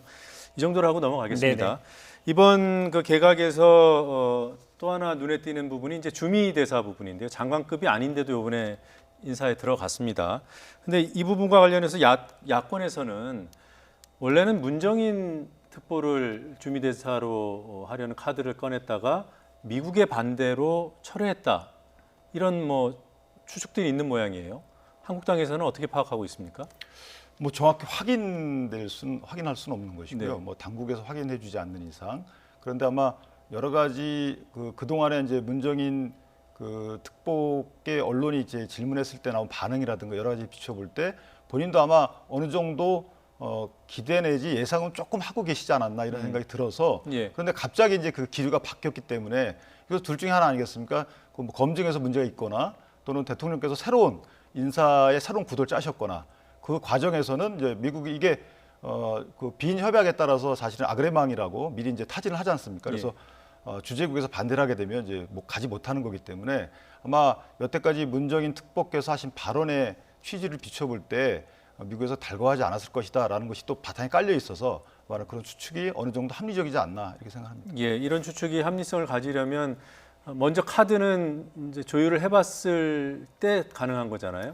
그러니까 이게 아마 논란이 불거진 게 이제 야당에서 문제제기한 것도 있지만 워싱턴 포스트 기자가 아마 트위터에 그런 글을 약간 썼어요. 그런 약간 뉘앙스로, 그러니까 사적으로 약간 뭐 곤란하다 이렇게 써서 아마 논란이 커진 것 같은데요. 제가 보기에는 뭐 청와대에서 일단 아니라고 했고, 그다음 말씀처럼 사전에 어느 정도 의사 뭐 조율하긴 하지만 지금 한미 간에 굉장히 큰 문제들이 많습니다. 그러니까 왜냐하면 특히 이제 방위비 분담 문제라든지 파병 문제라든지 뭐 중거리 미사일 배치 문제라든지 굉장히 이제 민감한 문제들이 많아서 사실은 그거를 우리가 미국의 어쨌든 요구를 100% 다 받을 수는 없는 상황이잖아요. 저는 아마 주미대사 선정 과정에서 비슷할 것이다. 만약에 이런 요구들을 우리가 그대로 이 사람은 좀 곤란하다 이랬다고 해서 우리가 안 스스로 만약에 접는다 그러면 방위비 협상 앞으로 어떻게 해나가겠습니까? 제가 보기에는 뭐 그럴 가능성 높지 않다고 봅니다. 예, 지금 저 방위비 분담금 얘기를 한 김에 질문을 드려보죠. 어제 더정치 시간에 바른미래당과 이제 민주당 의원들 나오셔서 토론할 때 두 분 다 방위비 분담금 과도한 인상에 반대한다고 했고요. 국회가 역할을 해야 한다고 했습니다. 한국당 입장은 어떤가요? 똑같습니다. 예, 이제 과도한 것은 당연히 이제 한국 국민 입장에서는 반대하죠. 예. 근데 이제 그것이 전 먼저 순서가 이게 상호 방위조약, 상호 원조조약이 이게 꼭 필요하냐 아직까지 필요하다 그러면 방위비 분담금 협상이 결렬됐을 경우에 어떻게 될지에 대한 먼저 그것을 살펴본 다음에 지금 조항에 보면은 협정 조항에 보면 이게 1년 더 연장할 수 있는 조항이 깔려 있긴 합니다. 예를 들면은 뭐 합의하에라는 단어가 있긴 하지만 어쨌든 구체적으로 협상에 대해서 결론이 안 날 경우에는 동일한 조건을 1년 더 갈 수 있는 그런 여지 있는 조항이 있긴 있습니다. 그러니까 내년치가 결정이 안 되면 올해 것이 적용된다는 거죠. 그래서 이런 조항에 대해서 어떻게 저희가 헤쳐나갈지 이런 걸 먼저 된 다음에 그 다음에 이제 미국이 이건 도저히 받아들일 수 없는 액수를 제시한다. 그럼 거기에 대해서는 그 다음에 어떻게 할지에 대해서 이렇게 그러니까 논의의 배경이 먼저 결정된 다음에 그 다음에 논의가 돼야지 지금 만약에 논의 시작도 안 됐는데 공식적으로 논의가 시작이 안 됐거든요. 이런 상황에서 국회에서 못 받아들여라고 먼저 얘기하고 결의하거나 비준동의 거부를 먼저 암시하는 발언을 하거나 하게 되면 저는 사실 그건 바람직하지 않다고 봅니다. 하나의 카드로 갖고 있는 거죠. 국회 카드로. 그래서 미리 그것을 밝히는 것은 옳지 않다 이렇게 생각합니다. 네, 알겠습니다. 민주당 입장은 어제 들었으니까요. 제가 다른 질문을 드리겠습니다. 내일 모레가 광복절입니다. 그리고 문재인 대통령의 메시지가 과연 무엇일까 경축사에 관심이 쏠리고 있는데요. 여당에서는 어떤 내용이 담길 것으로 예상하고 있습니까? 일단 두 부분이죠. 이제 일본에 대한 메시지와 이제 북한에 대한 메시지로 나눠볼 수 있는데요. 일본에 대한 메시지는 사실은 아마 지금 우리가 뭐 화이트 리스트에도 배제하는 조치를 취했습니다만 한일 간에 약간 소강 국면입니다. 그렇다 본다 그러면 아마 과거 문제보다는 좀 미래로 나가자 이럴 것 같고요. 그다음에 경쟁과 뭐 경제 전쟁이란까지 말 썼습니다만 아마 이걸 좀 화합 평화 이런 데로 나가야 되는 거 아닌가 이렇게 볼 것 같고요. 네. 북한 부분도 아마 조금 눈여겨볼 것 같은데요. 아마 북한 문재인 대통령은 계속 2017년이든 18년이든 17년에 사실은 막 굉장히 대결 국면에 갔을 때에도 전쟁은 하면 안 된다. 평화로 가야 된다. 이거 계속 기조를 유지해 왔거든요. 그렇게 본다면 지금 아마 단거리 미사일을 뭐 발사하는 상황입니다만 그럼에도 불구하고 남북 평화 그리고 어쨌든 공동 번영의 어떤 한반도 경제 틀을 구축해서 나아가야 된다. 함께 나아가야 된다. 그리고 좀 자제해야 된다. 이런 어떤 위협적인 거는 그런 부분 들어갈 것 같습니다. 그러니까 최근 북한의 무력 시위에 대해서 자제를 요구하는 내용이 들어갈 수 있다고 보시는 거네요? 저는 더 이상 이 어떤 긴장을 그러니까 더 긴장을 더 이렇게 고조시키거나 이런 행위를 하면 안 된다. 이 정도는 약간 뭐 들어가지 않을까 보고 있습니다. 그렇게 예상하시는군요. 먼저 일본 부분과 관련해서요. 지금은 어떻게 보면 좀 강한 입장이다 이렇게 언론이 평가하잖아요. 지금까지 대통령이 내놓은 뭐 이길 수 있다, 이겨야 한다 뭐 이런 메시지들. 지금 보니까 미래지향적인 관계를 강조할 것으로 예상하는군요. 어떻게 보십니까? 저도 그렇게 생각합니다. 지금껏 모든 언론이나 야당에서 물론 큰 문제제기를 했지만 국민들의 의견도 제가 실제 느껴보면 그런 취지가 좀 있거든요. 뭐 과거는 바로 잡아야 되지만 이것은 미래를 망칠 만큼 그렇게 급한 건 아니다라는 인식도 좀 있어요. 그래서 미래를 같이 열어가면서 옛날 대통령께서 투트랙 말씀을 하셨거든요. 그러니까 지금 투트랙 중에서 지난번까지는 이제 과거에 관련된 어떤 말씀을 많이 하셨던 것이고 미래의 비전에 대해서 아마 이번 경축사에 담기지 않을까. 그것이 경제라는 단어 빼고 안보란 단어 또는 동북아 뭐 평화 이런 단어로 약간 치환이 돼서 담아내지 않으실까 이렇게 좀 생각이 되고요. 다만 바람이 있다면 북한과 관련해서 그럼 대통령께서 생각하시고 있는 플랜 B는 뭔지 예를 들면 북한이 누구나 다 비핵화를 원하고 기대를 하지만 실제 비핵화가 요원할 수도 있는 것이고 비핵화가 되지 않을 수도 있는 겁니다. 그럼 안 됐을 경우에 과연 대통령께서 생각하고 있는 우리 한반도의 평화 번영을 위한 플랜 B 두 번째 계획은 뭔지에 대해서 국민들은 굉장히 궁금해하고 있단 말이죠. 이에 대해서 어느 정도 추상적으로라도 이번 경축사에 담아줬으면 하는 것이 바람입니다. 네. 잠깐 질문 이걸 하나 드려보겠습니다. 지금 한일 군사정보보호협정 GSOMIA 이 부분 이제 24일까지가 종료할지 연장할지 결정할 수 있는 기간이잖아요. 이 부분이 혹시 그 경축사에 들어갈 가능성은 없나요? 저는 없고요. 그것이 안보라는 단어로 치환돼서 유지 의사를 아마 간접적으로 표시할 것 같아요. 그러면서 일본과의 어떤 정상회담 내지 좀 고위급 교류를 물꼬를 트지 않으실까 이렇게 생각합니다. 그러니까 GSOMIA와 관련해서는 그런 미래 관계를 같이 열어가자는 차원에서 안보 암시를 할 그렇죠. 것이다. 공동 안보의 역할의 중요성을 말씀하시면서 GSOMIA 폐기가 원치 않는다라는 취지의 간접적인 멘트를 하실 것 같아요. 네. 그리고 정상회담 제안이 있을 거로 예상하신다는 건가요?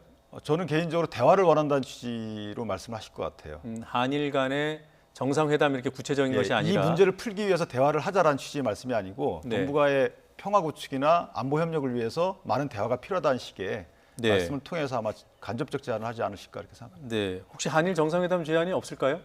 저는 충분히 있을 수 있다고 봅니다. 왜냐하면 뭐 일왕 지그십도 10월에 있습니다만 9월에 또 아펙 회의도 있고 이러기 때문에 충분히 가능성이 있다고 보여요. 저도 지금 말씀처럼 사실은 그 북한 문제는 이 우리 8.15 광복절 행사의 핵심은 아니에요. 그러니까 일본과의 관계 문제가 핵심 문제이기 때문에 뭐 북한과의 문제는 그러니까 어찌 보면 북한도 지금 식민지 청세라든지 그다음에 일본과의 수교 문제 해결이 안 되고 있는데 그런 부분에 오히려 방점이 갈 것 같고요. 제가 보기에는 뭐 지금 현재 어떤 그 북한의 어떤 뭐 미사일 문제라든지 이게 중심은 안 될 것 같습니다. 근데 일본하고 관련해서는 지소미아 문제를 뭐 직접 언급하지는 않을 것 같아요. 제가 보기에는. 왜냐하면 이게 지금 어쨌든 상황 자체가 이거를 대통령이 직접 나서기보다는 일본도 보면은 뭐 외상이라든지 아니면 경제상에 나서고 있기 때문에 대통령이 직접 언급하기는 부적절한 것 같은데 지금 말씀하신 것처럼 앞으로 있는 이제 국제 무대에서 정상회담을 하자. 저는 그런 제안은 충분히 나올 수 있다고 봅니다. 네, 알겠습니다. 자, 끝으로요. 뭐 이것도 어제 이 시간에 다룬 주제이긴 합니다만 어제 한국 정부가 한국의 화이트리스트에서 일본을 이제 제외하기로 했잖아요. 일종의 이제 맞대응 조치다 이렇게 평가들을 하던데 한국 당에서는 긍정적으로 평가합니까? 일단 뭐 상호 호혜적이라는 측면에서 보면 어느 정도 필요합니다만은 좀 더 포장을 했으면 좋겠어요. 왜냐하면 이것이 이제 대응 조치면 안 되거든요. 대응 조치면 이게 WTO에 가서 또 안 좋은 결과 나올 수도 있어서 약간 다르게 포장을 좀 했으면 좋겠다라는 생각을 하고요. 너무 급하게 그것이 바로 또 시행세칙 내지 좀 더 구체화돼 가지고 일본을 압박하는 시기까지는 안 갔으면 좋겠다. 이렇게 생각합니다. 네, 뭐 앞으로 20일 의견 수렴 기간이 있고요. 이후 또 절차를 밟으면 9월 중에 시행될 수 있다고 했는데 지금 어제 정부 조치가 이제 일본을 협상으로 이끌어내는 압박인가요? 아니면 실질적으로 시행세칙까지 가는 단계인가요? 이것 때문에 아마 일본이 협상 그동안의 태도를 바꿀 거라고 보지는 않습니다. 네. 왜냐하면 기본적으로 뭐 우리가 수출하는 것과 우리가 수입하는 게 좀 다르기 때문에요. 그리고 일본이나 우리나 마찬가지로 이거를 어떤 시행은 바꿔놨지만 실제로 운행을 어떻게 할 건가는 서로 지켜보이는 상황에 지금 말씀처럼 이제 이게 WTO 제소 문제도 있기 때문에 우리가 이런 준비는 했다. 그리고 어쨌든 당신들이 갖고 있는 카드와 우리가 있는 카드가 대등하다. 어떤 상징적인 의미이기 때문에 이거 자체로 일본의 태도가 바꿀 것 같지는 않은데 오히려 더 큰 거는 이제 뭐 우리가 여행을 안 간다든지 물매운동 한다든지 이런 것들이 오히려 더 타격이 가는 게 아닌가. 일본 측에. 네, 알겠습니다. 두 분 말씀 여기까지 듣겠습니다. 고맙습니다.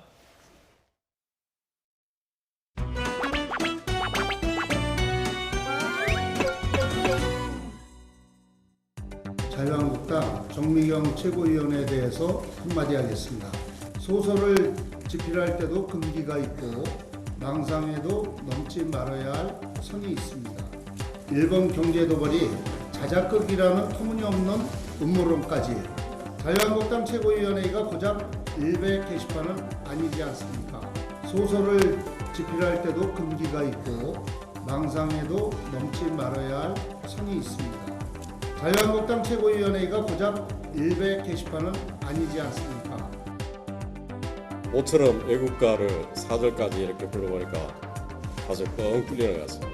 제가 국회 오기 전에 군대생활 37년 하면서 거의 매일 아침 불러봤던 그 애국가이고 최근에 어찌보면 좀 이상하게 되지 않았나 하는 그런 생각입니다. 자칫 친일청산, 자칫 과거사 청산에만 매진하는 과거 지향적인 행사로 이렇게 전락될 수 있는 위기에 있는 것 같기도 합니다. 대한민국에 대한 올바른 정체성을 찾을 수 있는 그런 계기가 되었으면 좋겠다 하는 그런 생각을 합니다. 자칫 과거사 청산에만 매진하는 과거 지향적인 행사로 이렇게 전락될 수 있는 위기에 있는 것 같기도 합니다. 변화와 개혁에는 우려와 비판이 따를 수밖에 없습니다. 그러나 개가 짖어도 기차는 달려가야 합니다. 이미 정계 개편의 거대한 흐름은 시작되었습니다. 시작은 이곳에서 하였지만 이 흐름은 민주당, 한국당, 바미당 모두에서 들불처럼 번져 나갈 것입니다. 정동영 대표님께 마지막 기회를 드린 것이라고 생각을 합니다. 8월 16일 이전까지라도 그동안의 생각을 바꿔서 함께 새로운 길로 나서는 것을 다시 한번 간곡히 호소드립니다. 배가 짖어도 기차는 달려가야 합니다.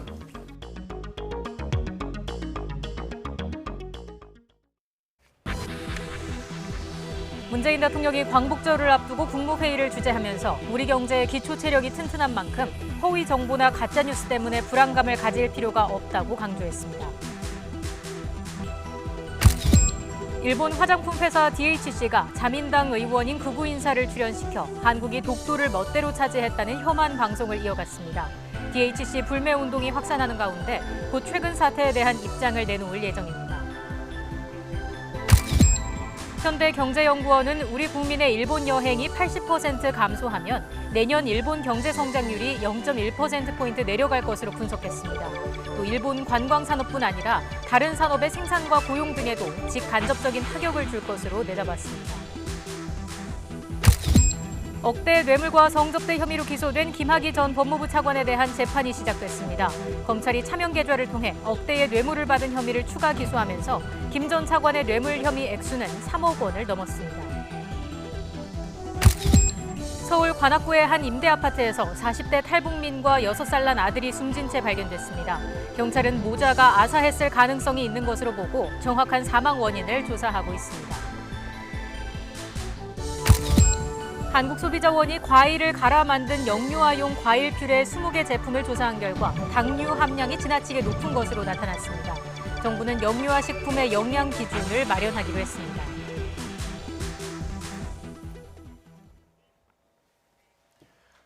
억대 뇌물과 성접대를 받은 혐의로 구속 기소된 김학의 전 법무부 차관의 첫 정식 재판이 열렸습니다. 김 전 차관은 수의 차림으로 모습을 드러냈습니다.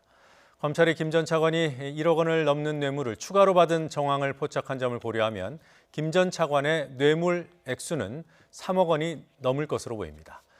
법조팀 취재기자 연결돼 있습니다. 조성호 기자. 네, 서울중앙지방법원입니다. 네, 수의 차림에 수염도 길었다고 하던데요. 김학의 전 차관 법정에는 처음 나온 겁니까? 네, 그렇습니다. 오늘 오전 10시 40분쯤 시작된 재판에 김학의 전 차관이 출석했는데요. 말씀하신 것처럼 갈색 수의 차림에 턱과 뺨에 수염을 길게 길렀고 부쩍 수척해진 모습이었습니다. 이름과 출생 연도를 묻는 재판장 질문에만 답한 뒤 눈을 감은 채 검찰의 공소사실 요지를 들었습니다. 지난달 26일에 공판 절차를 논의하는 준비기일이 열렸는데요. 당시에는 피고인 출석 의무가 없어서 김 전 차관이 나오지 않았기 때문에 오늘이 첫 법정 출석입니다. 김 전 차관은 건설업자 윤중천 씨로부터 1억 3천여만 원과 여러 차례 성접대를, 사업가 최모 씨에게서 5천만 원대 뇌물과 향응을 받은 혐의를 받고 있습니다. 하지만 김 전 차관 측은 재판에서 혐의를 전부 부인하는 취지로 말했습니다. 검찰 수사단이 김 전 차관을 어떤 혐의로든 처벌하려고 애초 문제 삼았던 강간 혐의가 아니라 신상털이식 수사를 벌여 뇌물자로 생뚱맞게 기소했다고 주장했습니다. 김 전 차관 혐의를 둘러싼 본격적인 공방은 뇌물 공유자인 윤중천 씨가 증인으로 나오는 오는 27일부터 벌어질 전망입니다. 네, 화면을 취재할 수 없게 했던 모양이죠. 관련 화면이 없군요. 자, 김학의 전 차관은 부인하겠지만 검찰은 추가 뇌물 정황을 찾아냈다고 했습니다. 차명 계좌에서 나왔다던데 어떤 내용입니까? 네, 검찰은 김 전 차관을 재판에 넘긴 이후에도 수사를 계속 이어왔습니다. 검찰은 김 전 차관이 지난 2000년부터 2009년 말까지 모 저축은행의 김모 전 회장에게서 여러 차례에 걸쳐 1억 5천만 원을 받은 정황을 포착했습니다. 돈은 김 전 차관 부인의 친척 명의 계좌로 들어왔는데요.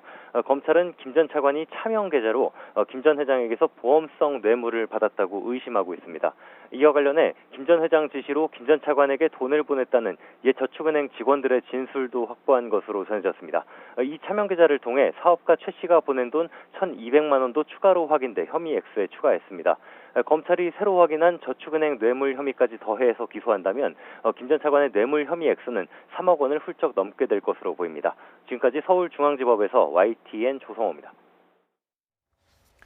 서울 관악구에 있는 한 임대 아파트에서 40대 탈북민 어머니와 6살 난 아들이 숨진 채 발견됐습니다. 경찰은 생활고를 겪던 모자가 굶주려서 숨졌을 가능성이 큰 것으로 보고 있습니다. 취재기자 연결돼 있습니다. 김대겸 기자. 네, 사회부입니다. 네, 발견까지도 몇 개월이 지났다고 하던데요. 발견은 언제 된 겁니까? 네, 발견은 지난달 30일 됐습니다. 서울 봉천동의 한 임대 아파트에서 탈북민 42살 한모 씨와 6살 난 아들이 숨진 채 발견된 건데요. 수도료와 전기료가 수개월째 밀린 것을 이상하게 여긴 아파트 관리인이 경찰에 신고해 발견했습니다. 발견 당시 시신은 이미 심하게 부패한 상태였던 것으로 알려졌습니다. 경찰은 여러 정황으로 볼 때 숨진 모자가 아사했을 가능성이 크다고 보고 있습니다. 숨진 한 씨의 냉장고 안에는 고춧가루 외에 먹을거리가 전혀 없었고 발견된 시신도 굉장히 마른 상태였다고 합니다. 경찰은 정확한 사인은 부검 결과가 나와봐야 알겠지만 외부 침입이나 극단적 선택의 흔적이 없고 한 씨 모자가 생활고를 겪었던 정황들을 토대로 아사 가능성에 무게를 두고 수사를 하고 있습니다. 자, 모자가 숨지기 전까지 주변에서는 왜 이런 상황을 몰랐던 겁니까? 네, 우선 숨진 모자는 지난 2009년 탈북해서 한국으로 들어온 것으로 알려졌는데요. 2009년부터 약 1년 동안 기초수급비를 받았던 것으로 확인됐습니다. 이후 중국 교포를 만나 결혼한 한 씨는 경남 통영과 중국 등을 오가며 생활한 것으로 알려졌습니다. 올해 1월 남편과 이혼한 뒤 극심한 생활고를 겪었던 것으로 보이는데 한 씨가 이혼한 뒤 숨지기 전까지 국가에서 지원받은 금액은 한 달에 10만 원의 양육수당이 전부였습니다. 탈북민 협회를 통해 취재해본 결과 한 씨 모자는 이웃들과 별다른 교류 없이 조용히 살아온 것으로 전해졌습니다. 기초생활수급자는 보통 본인이 신청하거나 이웃들의 신고로 심사를 통해 자격이 주어지게 되는데요.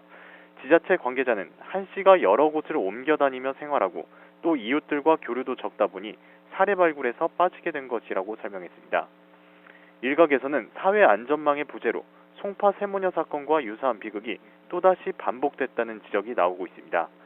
지금까지 사회부에서 전해드렸습니다. 국립공원 안에 있으면 안 될 불법 숙박시설이 버젓이 영업까지 하고 있는 것으로 드러났습니다. 지방자치단체의 허술한 행정관리가 가장 큰 문제였습니다. 이상곤 기자가 취재했습니다.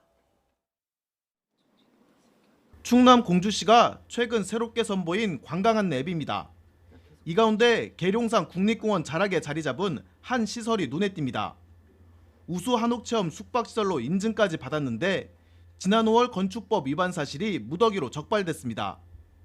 4년 전 근린생활시설과 단독주택으로 건물을 지은 뒤 무단으로 증축하고 용도 변경도 없이 숙박시설로 사용해온 겁니다. 심지어 자연공원법상 국립공원에는 숙박시설 건물이 애초에 들어설 수도 없습니다. 소유자한테 뭐 자연철거를 지금 종용을 하든지 아니면은 뭐 위법 조치를 해서 처리를 할 계획입니다. 업주는 일부 증축시설을 철거하겠지만 자치단체로부터 한옥체험업 허가를 받은 만큼 운영에는 문제가 없다는 입장입니다. 한옥체험업은 관광진흥법에 따라 한옥에서 전통문화와 숙박체험이 가능한 시설만 갖추고 있으면 지정되는데 별도의 제한 규정은 없습니다. 게다가 자치단체가 국립공원 등과 논의를 거치지 않으면서 신청 서류에 대한 검증은 부실하게 이루어졌습니다.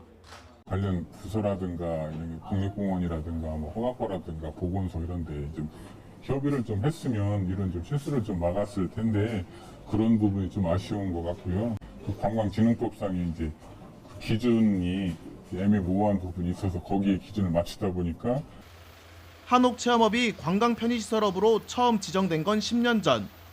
문화체육관광부는 뒤늦게 한옥체험업 관리감독 기준이 부실한 문제를 인식하고 올해 기준을 강화하는 법령 개정 작업을 진행하고 있습니다. YTN 이상곤입니다. 자, 더불어민주당과 정부, 청와대 이렇게 당정청은 국회에서 일본의 수출 규제 대응을 위한 대책회의를 열고 있습니다. 지난 4일 고위당정청 회의에서 대책위원회 구성을 결정한 뒤에 오늘 처음으로 열리는 자리입니다.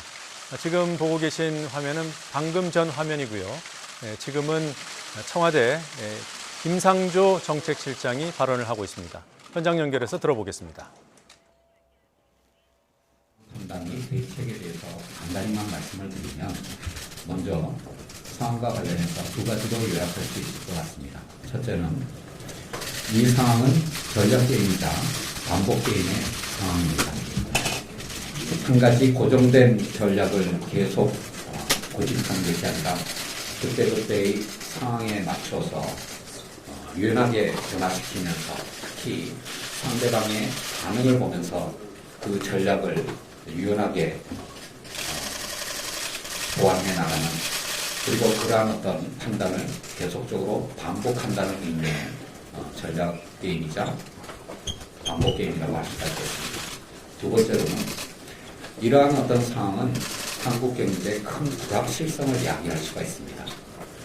일본의 수출 제한 조치가 가져오는 직접적인 피해보다도 이런 불확실성이 가져오는 간접적인 피해가 더 클 수도 있겠습니다. 이러한 두 가지 상황 파악을 전제로 해서 지금까지 당정청이 마련한 세 가지의 대책 방향이 있습니다. 첫 번째는 소재 부품 장비 산업의 경쟁력을 제고하고 열린 생태계를 구축한다는 것입니다. 현장을 하나하나 확인해서 우리의 산업의 경쟁력을 높일 수 있는 그리고 열린 생태계를 구축할 수 있는 그런 대책을 마련하여서 발표하였고 그리고 앞으로도 일관되게 보완해 나갈 계획을 갖고 있습니다. 두 번째로는 이러한 노력을 내년도 예산에도 반영해서 소재 부품 산업에 투입되는 예산을 크게 늘리고 더 나아가서 혁신 성장을 위한 부분에도 예산을 대폭 반영을 하였습니다. 마지막으로 세 번째로는 이러한 불확실성에 대처하기 위해서 하는 총재까지도 포함하는 범정부의 긴급 상황 점검 체계를 통해서 경제 전체의 안정성을 확보하는 그런 노력도 게을리 하지 않도록 하겠습니다. 이러한 상황 판단과 대책을 통해서 저희 정부와 청와대가 지속적으로 노력하겠지만 여당이 더 나아가서 국회가 지원해야 될 부분도 많을 거라고 생각하고 이에 대해서 적극적으로 여당과 국회가 나서주시기를 부탁드리겠습니다. 얼마 전에 추경이 통과되었습니다만 이제 곧 발표될 내년도 예산안에 이런 정부의 계획이 충실히 반영될 수 있도록 잘 심의해 주시기를 부탁을 드리겠고, 더 나아가서 한국 경제의 활력을 제고하고 경쟁력을 제고하기 위해서 필요한 법률적 지원을 위해서도 국회에서 지금 상한이 되어 있는 여러 가지 어떤 법안들에 대해서 조속히 심의하셔서 법령적 근거를 충실히 갖출 수 있도록 지원해 주시기를 부탁드리겠습니다. 감사합니다. 네, 이상으로 세 분의 모두 발언. 네, 지금 방금 들으신 대로 당정청 일본대책위원회 첫 번째 회의에서 김상조 청와대 정책실장의 향후 대책에 대한 발언을 들으셨습니다. 한국 정부가 유연하게 일본의 반응을 보면서 대응책을 마련하겠다, 이런 기본적인 원칙을 발표를 했고요. 그리고 불확실성이 우리 경제계에 더 큰 피해를 가져올 수 있다. 불확실성으로 인한 간접 피해가 더 클 수 있기 때문에 치밀하게 준비하고 대응해야 한다, 이런 기조를 얘기했습니다. 또한 소재, 부품, 장비 산업의 경쟁력 강화를 위해서 생태계를 구축하는 데 힘을 쏟겠다. 관련해서 예산이 많이 투입되기 때문에 예산 반영, 그리고 또 관련 법안 통과를 위해서 국회가 협조를 해주기 바란다는 요청도 함께 밝혔습니다. 네, 다음 소식입니다. 법무부 장관 지명 이후 SNS 활동을 자제하는 등 말을 아끼던 조국 후보자가 오늘 출근길에서 간략한 입장을 밝혔습니다. 특히 산호맹 사건 연루 논란에 대해 할 말은 많지만 청문회에서 충분히 답하겠다고 말했습니다. 권남기 기자입니다. 조국 법무부 장관 후보자가 인사청문회 준비사무실로 출근합니다. 야당의 비판이 집중된 남한 사회주의 노동자 동맹 산호맹 사건에 대해서 할 말은 많다면서도 즉답을 피했습니다. 할 말은 많습니다만은 인사청문회 때 충분히 답드리도록 하겠습니다.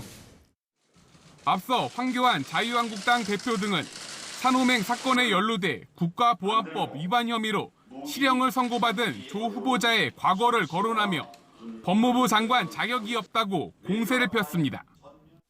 국가 전복을 꿈꿨던 사람이 법무부 장관 될 수 있습니까? 조 후보자는 앞으로 있을 인사청문회에서 수감 당시 엠네스티 양심수로 선정된 것과 이후 고문 사실 등이 드러나 사건 관계자들이 사면 복권됐다는 점 등을 강조할 것으로 보입니다. 조 후보자는 이 밖에도 현 정부의 검찰개혁 방향과는 다르게 검찰이 수사 지휘권과 종결권을 유지해야 한다는 과거 자신의 논문에 대해선 시대의 변화 등을 이유로 들었습니다. 2005년 제가 개인적으로 쓴 논문입니다. 그리고 그 시대적 상황이 바뀌기도 했습니다. 조 후보자는 법무부 장관 지명 이후 페이스북 등 SNS 활동을 자제하는 것에 대해선 국회에서 말하는 것이 기본 도리라며 불필요하게 야당을 자극하지 않겠다는 뜻을 내비쳤습니다. YTN 권남기입니다.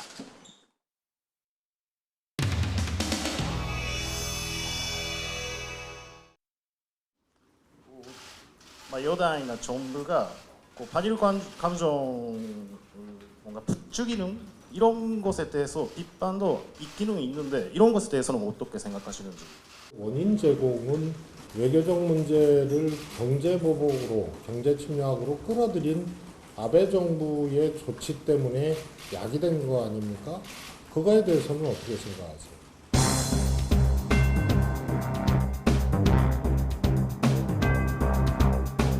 사실은 요즘 일본에서는 지소미아 연장하자고 하는 그런 입장이라고 지금 제가 알고 있습니다. 지소미아에 대해서는 지금까지 어떤 논의를 하셨는지, 그리고 좀 어떤 입장을 여당에서 가지고 있는지. 한국을 전략물자 통제가 불안한, 신뢰할 수 없는 나라로 일본이 간주를 해놓고 그거보다 더 높은 차원의 정보보호 협정을 연장한다는 것은 논리적으로 맞질 않습니다. 안보 신뢰를 할 수 없는 나라로 대한민국을 지목해놓고 일본은 연장하겠다고 공개적으로 얘기를 하지 않았습니까? 이런 모습이 어디 있습니까? 아베 정부에게 묻는 것이 저는 맞다고 생각합니다. 지난주에 일본 정부가 포토레지스트라는 제품의 한국에 수출 허가 내렸습니다. 허가가 많으면 많을수록 지금 상황, 한일 갈등 어느 정도 해소할 수 있다고 생각합니다.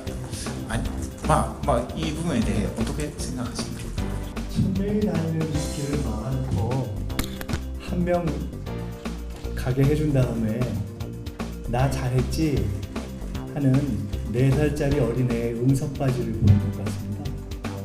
한마디로 정리해야죠. 왜 그렇게 해야 되죠? 기존대로 하면 되죠. 그렇지 않습니까? 그리고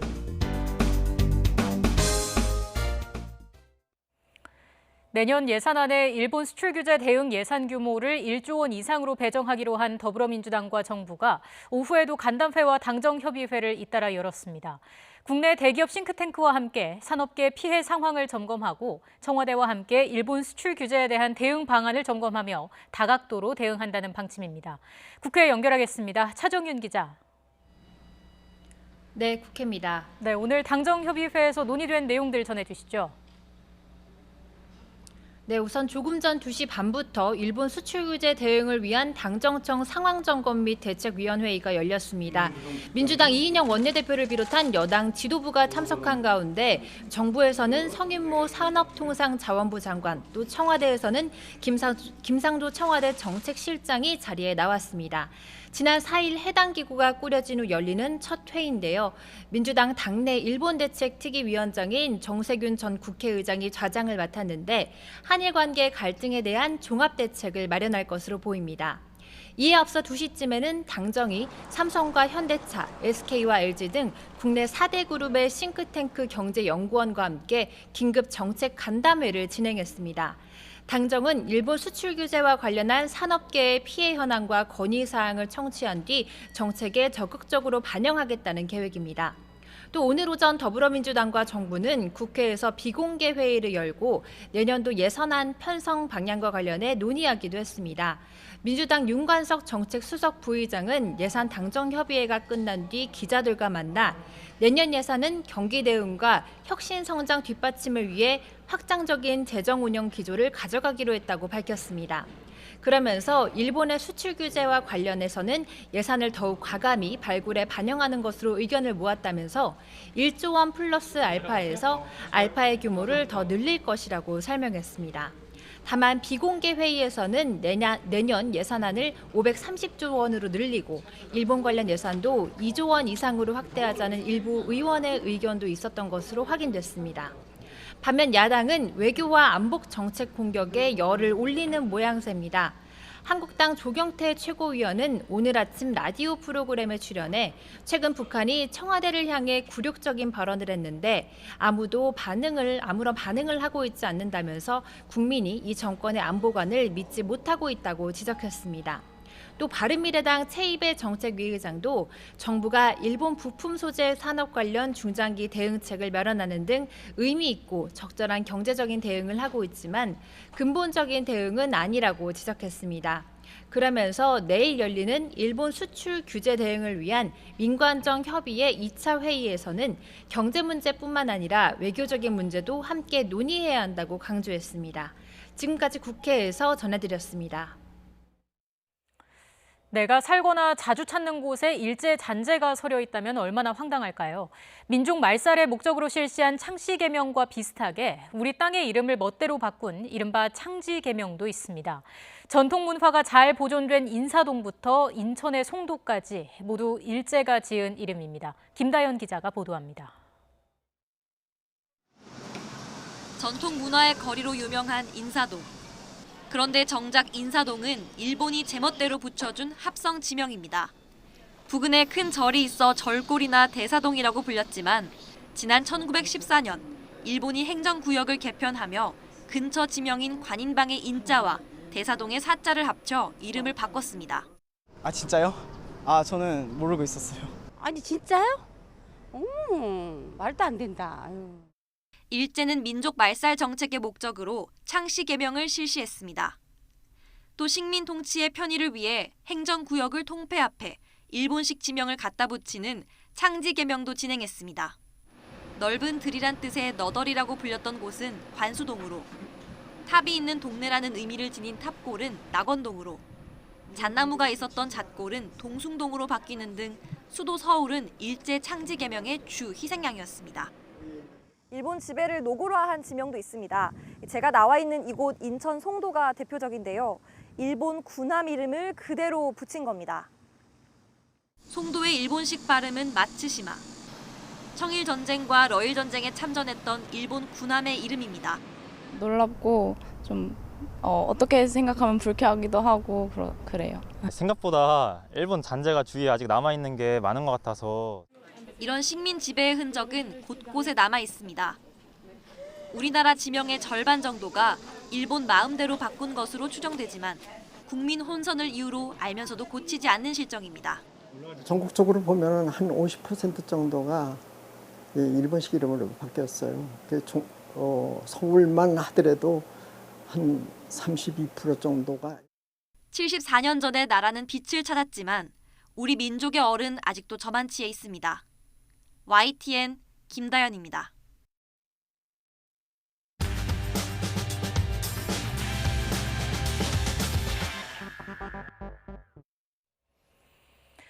네, 앞서 전해드린 것처럼 우리 사회 곳곳에는 지명에서처럼 일제가 남긴 잔재가 사회 깊숙이 자리하고 있습니다. 우리나라에 남은 일본식 지명은 무엇이고 또 고유 지명으로 바꾸기 위해서는 어떤 노력을 해야 할지 배우리 한국당 이름학회 명예회장님과 좀 더 자세하게 이야기 나눠보겠습니다. 회장님 안녕하십니까? 네, 안녕하세요. 네, 창씨 개명도 있었지만 창지 개명도 있었습니다. 일본이 우리나라를 식민 지배했을 때 얼마나 많은 지명들을 바꾼 건가요? 어이구 엄청나죠. 그러니까 전국적으로 보면 한 반 정도가 바뀐 건데 특히 서울 같은 데는 이 종로구 같은 데는 62% 정도가 거의 일본식 이름이에요. 일본이 이렇게 창지 개명을 시킨 이유가 있을까요? 아무래도 우리의 그 어를 말살을 해드리기에 이 사람들이 아마 그 민족을 말살 정책의 하나로 이것을 서두른 것 같습니다. 그래서 창씨 개명은 조금 나중에 했고요.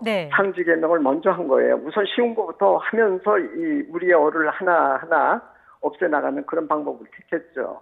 예. 그럼 광복 이후에 일본식으로 바뀌었던 지명들이 다시 한국식으로 바뀌었습니까? 그 바뀌었다고 볼 수가 없어요. 예를 들면은 서울의 근데 인사동 같은 거는 처음에 인사동이었다가 인사동도 사실은 그게 조선시대 때는 없던 이름 아닙니까? 근데 이게 나중에 인사정으로 됐는데 8.15 강복 이후에 같은 때는 대개 이제 정자를 갖다가 전부 동으로 바꿔놨어요. 그러면 정을 동으로 바꿨다고 해서 그 일본식 이름 정리라고 할 수 있을까요? 그건 아니거든요. 그래서 일본식 이름을 정리를 하면은 사실 우리 그 앞에 요소, 인사, 이런 말 자체를 바꿔야 되는 거죠. 뒤에 뭐 정자를 갖다가 동으로 바꿔가지고 일본식 이름 정리라. 이건 좀 말이 안 되는 얘기입니다. 예, 회장님 아직도 일본식 지명 사용하는 곳들 어디가 있을까요? 뭐 좀 많죠. 뭐 예를 들면 세종대왕이 태어난 곳 한 군데만 들어도 거기는 옥인동인데 사실 이 옥인동이라는 이름도 일본인이 붙인 거예요. 거기 왜 그러냐면은 그 옥자가 옥류동의 그 옥자거든요. 근데 거기 인왕산 바로 밑입니다. 그 세종대왕이 태어나신 곳인데 옥류동의 옥자하고 인왕산의 인자를 따가지고선 옥인동 이런 식으로 만들었단 말이에요. 그렇죠. 이제 관철동 같은 것도 철물전달이라는 그 하고 그래서 이제 그 앞에 있는 그 관자를 갖다 관인방 같은 그 관자를 또 넣어가지고 관철동 이런 식으로 한 거죠. 또 심지어 뭐 자기네들의 그 배 이름까지 그걸 가지고서 이름을 붙인 그 경우도 있거든요. 예를 들면 이제 잘 아시는 일본의 인천의 송도 얘기입니다. 이런 식으로 일본인들은 서서히 그 우리의 말살 정책이 하나도 이렇게 땅 이름을 바꿔 나간 겁니다. 아직도 일본식 지명을 쓰는 비율이 꽤 많은 것으로 말씀을 그럼요. 해주셨는데 그 예. 광복 이후에 일본식으로 바뀐 지명들이 한국식으로 바뀌지 못한 이유는 뭐라고 볼 수 있을까요? 그건 아무래도 건드리기가 어려웠을지 모르겠어요. 그러니까 이제 주민들의 반대도 있을지 모르고 지명을 바꾼다는 게 그렇게 쉬운 일이 아니거든요. 네. 그래서 쉬운 것부터 해야 되는데 그조차도 우리가 못 해놨어요. 그조차도. 쉬운 일부터 있거든요. 그게 얼마 전부터 할 수가 있는 일이 있어요. 예. 예를 들면 다리 이름 같은 거, 학교 이름 같은 거 이건 얼마쯤이라도 우리가 붙일 수 있는 거 아니겠어요? 그러면 옛날에 우리가 가지고 있던 그 땅 이름을 갖다가 그대로 붙이면 되는 거예요. 네. 그리고 뭐 길 같은 것도 마찬가지인데 지금 도로망 같은 경우는 큰 길 위주로 해서 거기에서 분기되는 그 작은 길까지 전부 그 큰 길 중심의 이름으로 그냥 더 씌워졌는데 이건 잘못된 거예요. 그 작은 길까지 서로 따로 이름을 줘버리면은 네. 옛날에 우리 조상들이 썼던 이름을 되살려 쓸 수가 있는 거예요. 그걸 왜 못하는지 모르겠어요. 예. 공원 이름도 마찬가지고요. 네. 그러니까 역 이름도 마찬가지고 이런 걸 우리식 이름으로 붙여나가면은 일본식 이름은 정리돼 나갈 수 있습니다. 그럼 일본식 지명들을 고유 지명으로 바꿀 때 가장 맞닥뜨릴 수 있는 어려운 점은 뭐라고 보시는지요? 그게 이제 그 주민들의 그 뭐 조금 반대 같은 게 그런 게 있어요. 예를 들어서 아파트 같은 데도요, 이름을 붙이려면은 네. 우리식으로 이렇게 붙이면은 그렇다면 뭐 집값이 떨어진다 이런 식으로도 나오고 또 이것은 너무 촌스럽다 이런 얘기도 나오거든요. 예. 사실은 그런데 이렇게 고급스럽게 붙일 수도 있는데 도리어 반대로 들 생각들을 하고 계셔요. 아니 우리 이름이 왜 그렇게 값싸게 느껴집니까? 왜 가볍게 느껴지는 게 우리 이름인데 네. 그래서 그런 이름을 찾아서 우리가 넣어보면은 아무래도 더 고급스럽게 느껴지지 않을까. 우선 사람들의 생각이 바뀌어야 될 거라고 봅니다. 실제로 주민들의 반대 때문에 지명 변경이 무산된 적이 있었던 그렇죠. 건가요? 예, 있습니다. 그건 이제 예를 들면 뭐 학교 이름 정하는 데도 있었고요. 아파트 단지 이름을 정하는 데도요. 그게 부딪힌 경우가 있었거든요. 네. 제가 이제 지명위원회를 여러 군데를 가는데요.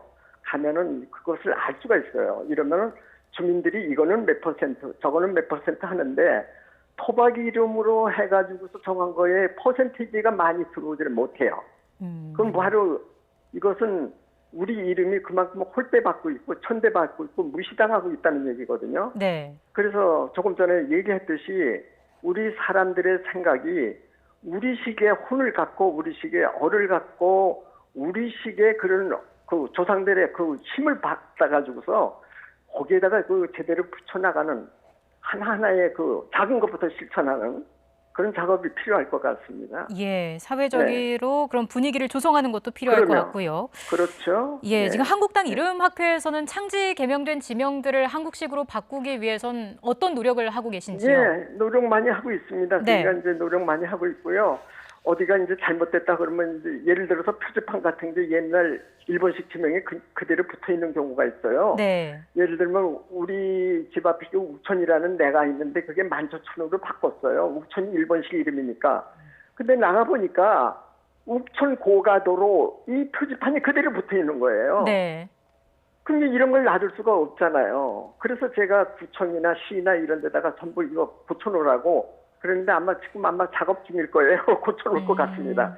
단 한 가지 거기 욱천교라고 하는 그 다리가 하나 있었는데요. 예. 그거는 제가 고쳐놨습니다. 욱천교가 아니라 만초천교다. 예. 거기 원래 이름은 만초천이니까 이런 식으로 우리는 하나하나 보는 대로 일본식 이름을 정리하려고 노력을 하고 있습니다. 예, 알겠습니다. 오늘 네. 말씀 여기까지 듣겠습니다. 배우리 한국당 감사합니다. 이름학회 명예회장님이었습니다. 고맙습니다. 네. 어제 잠깐 물러갔던 더위가 다시 찾아왔습니다. 서울을 비롯해 많은 지역에 다시 폭염경보가 내려졌습니다. 더위 속에 내륙 곳곳에는 벼락을 동반한 소나기가 지난다고 합니다. 날씨 알아보겠습니다. 신미림 캐스터. 네, 평화의 공원에 나와 있습니다. 네, 서울에 폭염경보가 내려졌는데 지금 많이 덥다고요? 네, 그야말로 푹푹 찌는 찜통 더위가 기승입니다. 조금만 걸어도 땀이 비 오듯이 흐르고요. 목이 마르지 않아도 계속해서 물을 찾게 되는 그런 날씨입니다. 오늘 오전 10시를 기해서 서울에도 폭염 경보가 내려진 가운데 내일도 35도 안팎의 찜통 더위가 맹위를 떨치겠는데요. 이런 날씨에는 온열 질환도 급증할 수밖에 없으니까요. 건강 관리에 유의해 주시기 바랍니다. 현재 전국에서 가장 더운 곳은 경북 의성인데요. 의성의 기온이 36.9도로 사람 체온보다 높게 치솟았고요. 그 밖에 경남 양산이 36.6도, 청주가 35.5도, 대구가 35.3도, 홍천이 34.9도 등으로 전국이 뜨겁습니다. 이 전국 대부분 지방에 폭염특보가 내려진 가운데 내일도 35도 안팎의 찜통더위가 맹위를 떨치겠는데요. 내일 낮 기온 홍천이 36도, 서울과 대전이 35도, 광주와 대구는 34도까지 오르겠습니다. 10호 태풍 크로우사는 중형급의 세력을 유지한 채 현재 일본을 향해 북상하고 있는데요. 태풍은 내일 밤사이 일본 규슈 동쪽을 스치듯이 지나서 광복절인 모레 일본 열도를 관통해 동해로 진출할 것으로 예상됩니다. 따라서 울릉도와 독도는 태풍의 직접 영향권에 들면서 비바람이 거세게 불겠고요. 동해안에도 강풍을 동반한 많은 비가 내릴 것으로 우려됩니다. 내륙은 태풍의 직접적인 영향은 없겠지만 태풍에서 유입되는 뜨거운 열기로 내일까지 기온이 크게 치솟겠습니다. 또 태풍 주변에서 만들어진 비구름대의 영향으로 광복절인 목요일에는 전국에 비가 내리겠고요. 이후 심한 무더위는 한풀 꺾일 것으로 예상됩니다. 오늘 오후부터 밤사이 대기 불안정으로 내륙 곳곳으로는 소나기가 지나겠는데요. 퇴근길에도 갑작스럽게 비를 만날 수 있으니까요. 가방 속에 작은 우산 하나는 챙겨 다니시는 게 좋겠습니다. 지금까지 평화의 공원에서 YTN 신미림입니다.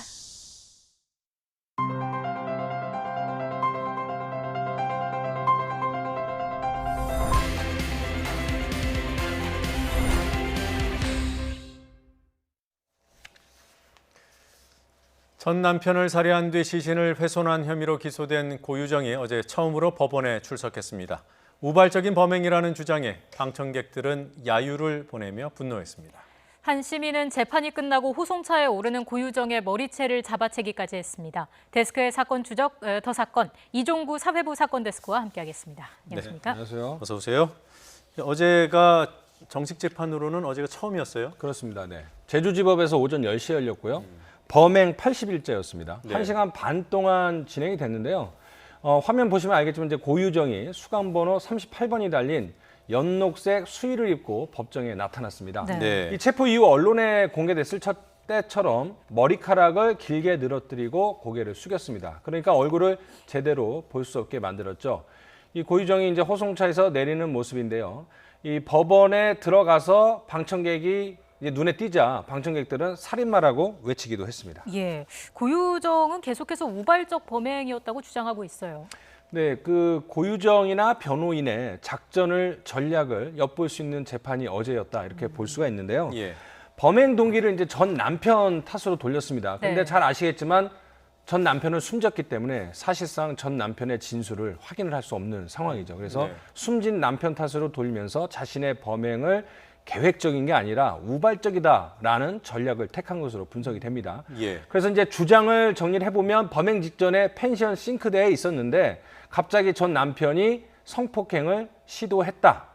그러면서 이제 과거에 전 남편이 무리한 성적 요구를 했는데 아마 그때도 펜션에서 그런 기대를 하며 고유정에게 접근한 것이 아닌가. 이런 것이 비극의 단초를 제공했다는 게 고유정의 주장입니다. 네. 이때 방청객에서는 말도 안 되는 소리다. 이런 야유가 터져 나왔죠. 네, 우발적인 범행이라면 계획적인 범행의 증거가 나오면 안 되는 거잖아요. 그렇습니다. 근데 계획적인 범행으로 볼 만한 것으로 이제 대표적인 게 졸피뎀이에요. 네, 맞습니다. 그 남편의 그 혈흔에서 네. 졸피뎀이 나왔다. 이게 검찰 입장 아닙니까? 네, 이제 졸피뎀이라는 것은 수면 유도제 아닙니까? 예. 그래서 경찰과 검찰은 이렇게 보고 있죠. 고유정이가 범행을 위해서 전 남편에게 수면 유도제인 졸피뎀을 먹여서 의식을 잃게 한 다음에 살해를 저질렀다. 이렇게 보고 있고 졸피뎀을 어떻게 먹였느냐? 바로 카레를 만들어서 그 안에 졸피뎀을 녹여넣고 남편이 카레를 먹도록 했다. 네. 이것이 이제 검찰과 경찰의 수사 결과인데 네. 고유정은 전 남편이 졸피뎀을 먹지 않았다. 이렇게 반박을 했는데 네. 사실 어제 진술만 보면 졸피뎀을 카레에 넣은 것이 아닌지 넣었는데 먹지 않았는지 이 부분에 대해서는 명확하게 설명은 없었습니다. 네. 그럼 이불 같은 데서 나온 혈흔, 그곳에서 검출된 그 졸피뎀은 어떻게 설명이 그렇죠. 되나요? 이제 졸피뎀이 나오게 된 과정은 경찰이 사고 현장을 가서 이불이나 베개 같은 걸 압수를 했는데 분석을 했더니 혈흔이 나왔고 네. 그 혈흔에 졸피뎀이 있었기 때문에 고유정이 졸피뎀을 쓴 것이 아닌가 이렇게 추정을 했는데 예. 고유정의 주장은 뭐냐면 자신이 잠이 안 와서 수면을 위해서 졸피뎀을 했고 그 혈흔은 자기 거고 그 혈흔에서 나온 졸피뎀도 당연히 자기가 복용을 했기 때문에 나왔다. 그러니까 예. 남편의 혈흔에서는 졸피뎀이 나온 것이 아니다. 이렇게 반박을 하고 있죠. 이불에 묻은 혈흔이 누구 것인지를 감식을 안 했을 리가 없을 텐데. 당연히 했죠. 예. 그러니까 검찰은 남편 혈흔이 맞고 거기에서 졸피뎀이 나왔다 이런 주장인 거죠? 그래서 이제 뭐 혈액형 검사든 DNA 검사를 하면 전 남편의 것인지 고유정의 것인지는 당연히 나오지 않겠습니까? 네. 그럼 그 혈흔에서 졸피뎀이 나왔다면 당연히 그 당사자에게 졸피뎀이 투약이 된 것으로 추정을 할 수 있는데 고유정은 끝까지 자신의 혈흔에서 나온 졸피뎀이다 이렇게 계속 주장을 하고 있습니다. 그 이불에서 고유정의 혈흔이 나오기도 했어요? 네, 그렇습니다. 네. 자, 그리고 뭐 졸피뎀도 인터넷으로 검색을 했고 또 뼈의 중량 같은 것도 검색한 기록을 검찰이 확보했다는 거 아닙니까, 경찰이? 네, 이제 고유정이 검색을 한 특이한 검색어가 3가지가 있는데요. 예. 졸피뎀, 네. 뼈의 무게, 네. 그리고 마지막으로 니코틴 치사량입니다.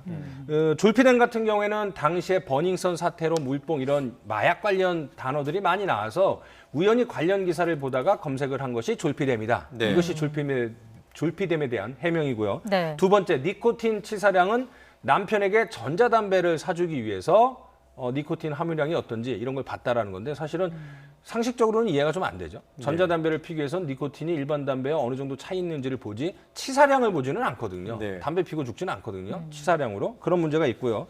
뼈의 무게도 좀 더 황당한 상황인데 남편에게 보양식으로 감자탕을 만들어 주려고 하는데 예. 그 감자탕을 검색을 하다 보니 꼬리곰탕, 뭐 뼈 분리수거, 뼈 강도 이런 단어들이 연관 검색으로 나와 있어서 그냥 찾아본 거다 이렇게 네. 주장을 했습니다. 그래서 예. 저도 과연 감자탕으로 검색을 하면 네.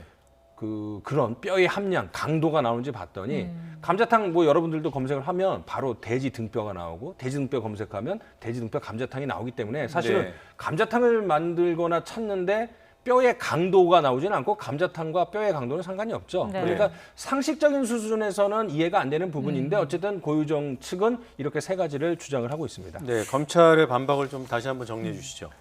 국립과학수사연구원에 혈흔을 의뢰를 했고 감정 결과 이불과 담요에서 전 남편의 혈흔이 나왔고 그 혈흔 안에서 졸피뎀 성분이 검출됐다는 게 이제 검찰의 반박이고요. 뼈와 관련된 검색어에 대해서는 네이버 통합 검색, 구글 검색을 통해서 고유정이 주장한 대로 연관 검색어로 클릭한 것이 아니라 네. 직접 본인이 검색어를 입력해서 찾아봤다. 목적을 갖고 뭐 뼈의 치사량인 걸 찾아본 것이다. 뼈의 무게나 니코틴 치사량을 찾아본 것이다. 이렇게 반박을 하고 있습니다. 예. 뭐 숨진 전 남편의 변호인도 참 답답했을 것 같습니다. 할 말이 많았을 것 같아요. 그렇죠. 이제 고인의 명예를 심각하게 훼손했다면서 어제 재판에서 상당히 거세게 반발을 했습니다. 앞서 말씀드린 대로 죽은 자는 말이 없다라는 그런 어떻게 보면 약점을 악용을 해서 고유정의 어떤 정당한 그런 부분을 인정하려고 주장을 하려고 했는데 터무니없는 진술을 했기 때문에 반드시 책임을 져야 된다 이렇게 예. 했고요. 또 앞서 말씀드린 전 남편의 성적 요구 진술에 대해서는 고유정이 넘지 말아야 할 선을 넘었다. 고인을 나쁜 사람으로 몰아가서 진흙탕 싸움으로 몰아가서 고유정이나 전 남편이나 다 착한 사람은 아니다. 이런 식으로 여론을 호도해서 재판부의 어떤 유리한 판결을 이끌어내려는 전략이 아닌가 이런 분석이 나오고 있습니다. 예. 이게 살인 사건이기 때문에 뭐 형량이 낮지 않을 텐데 네. 게다가 살해 수법이 워낙 잔인하기 때문에 형량이 높을 것으로 다들 예상하잖아요. 네. 근데 만약에 그 고인의 명예를 심각하게 훼손해서 또 우발적인 범행으로 포장하는 이 시도가 법원에 의해서 받아들여진다면 뭐 감경이 되겠지만 아니면은 또 형량이 늘어날 수밖에 없는 거 아니겠습니까? 네. 어떻게 보면은 고유정 입장에서는 그게 모험을 하고는 상황이죠. 예, 거짓말이라면 모험이겠네요. 네네. 그래서 지난 시간에도 제가 말씀을 드렸는데 살해에도 우발적 범행이냐 계획적 범행이냐. 네. 계획적 범행인데도 정상 참작을 할 수 있느냐 여론의 질타를 받느냐 이런 부분에 따라서 형량이 달라지거든요. 양형 예. 기준이라는 게. 네. 그래서 가장 낮은 우발적 범행이고 정상 참작이 되면 양형 기준은 한 4년에서 6년이고 계획적 범행인데다가 국민적 공분을 사는 범행일 경우에는 18년에서 무기징역이거든요. 네. 그런데 고유정은 자신이 남편을 살해한 혐의 인정했고 시신을 유기한 것도 혐의를 인정을 했습니다. 네. 그런데 여기서 나올 수 있는 고유정의 전략은 무엇이냐? 설명드린 대로 살인은 했지만 남편의 이상한 행동 때문에 자기 방어 차원에서 어쩔 수 없이 우발적으로 했다. 이런 예. 것을 항변을 하면서 최대한 형량을 깎아내리기 위한 전략을 택한 것이 아닌가 이렇게 풀이가 되고 있습니다. 네. 고유정이 또 고유정 측에서는 CCTV와 관련해서 계획적 범행이 아니다 이런 점을 강조한 거 아니겠습니까? 그렇죠. 뭐 여러 가지 정황이 있는데 이제 고유정 변호인이 얘기하는 거는 계획적 범행이었다라면 자신의 범행을 숨기기 위해서 은밀한 곳에서 했을 텐데 고유정의 사실상 범행 이후의 동선은 모두 CCTV에 포착이 됐거든요. 예. 지금도 CCTV가 나오고 있지만 CCTV에 포착이 됐기 때문에 만약에 계획적인 범죄라면 어떻게 저렇게 CCTV에 노출되는 행동을 할 수 있겠느냐. 그러니까 이거는 계획적 범행이 아니다. 이렇게 주장을 하고 있죠. 네. 여하튼 고유정 측에서 살해한 거는 인정을 하고 있어요. 맞습니다. 네. 그리고 시신 유기한 부분도 맞습니다. 인정을 하고 네. 있죠. 네. 근데 왜 시신을 못 찾는 거죠?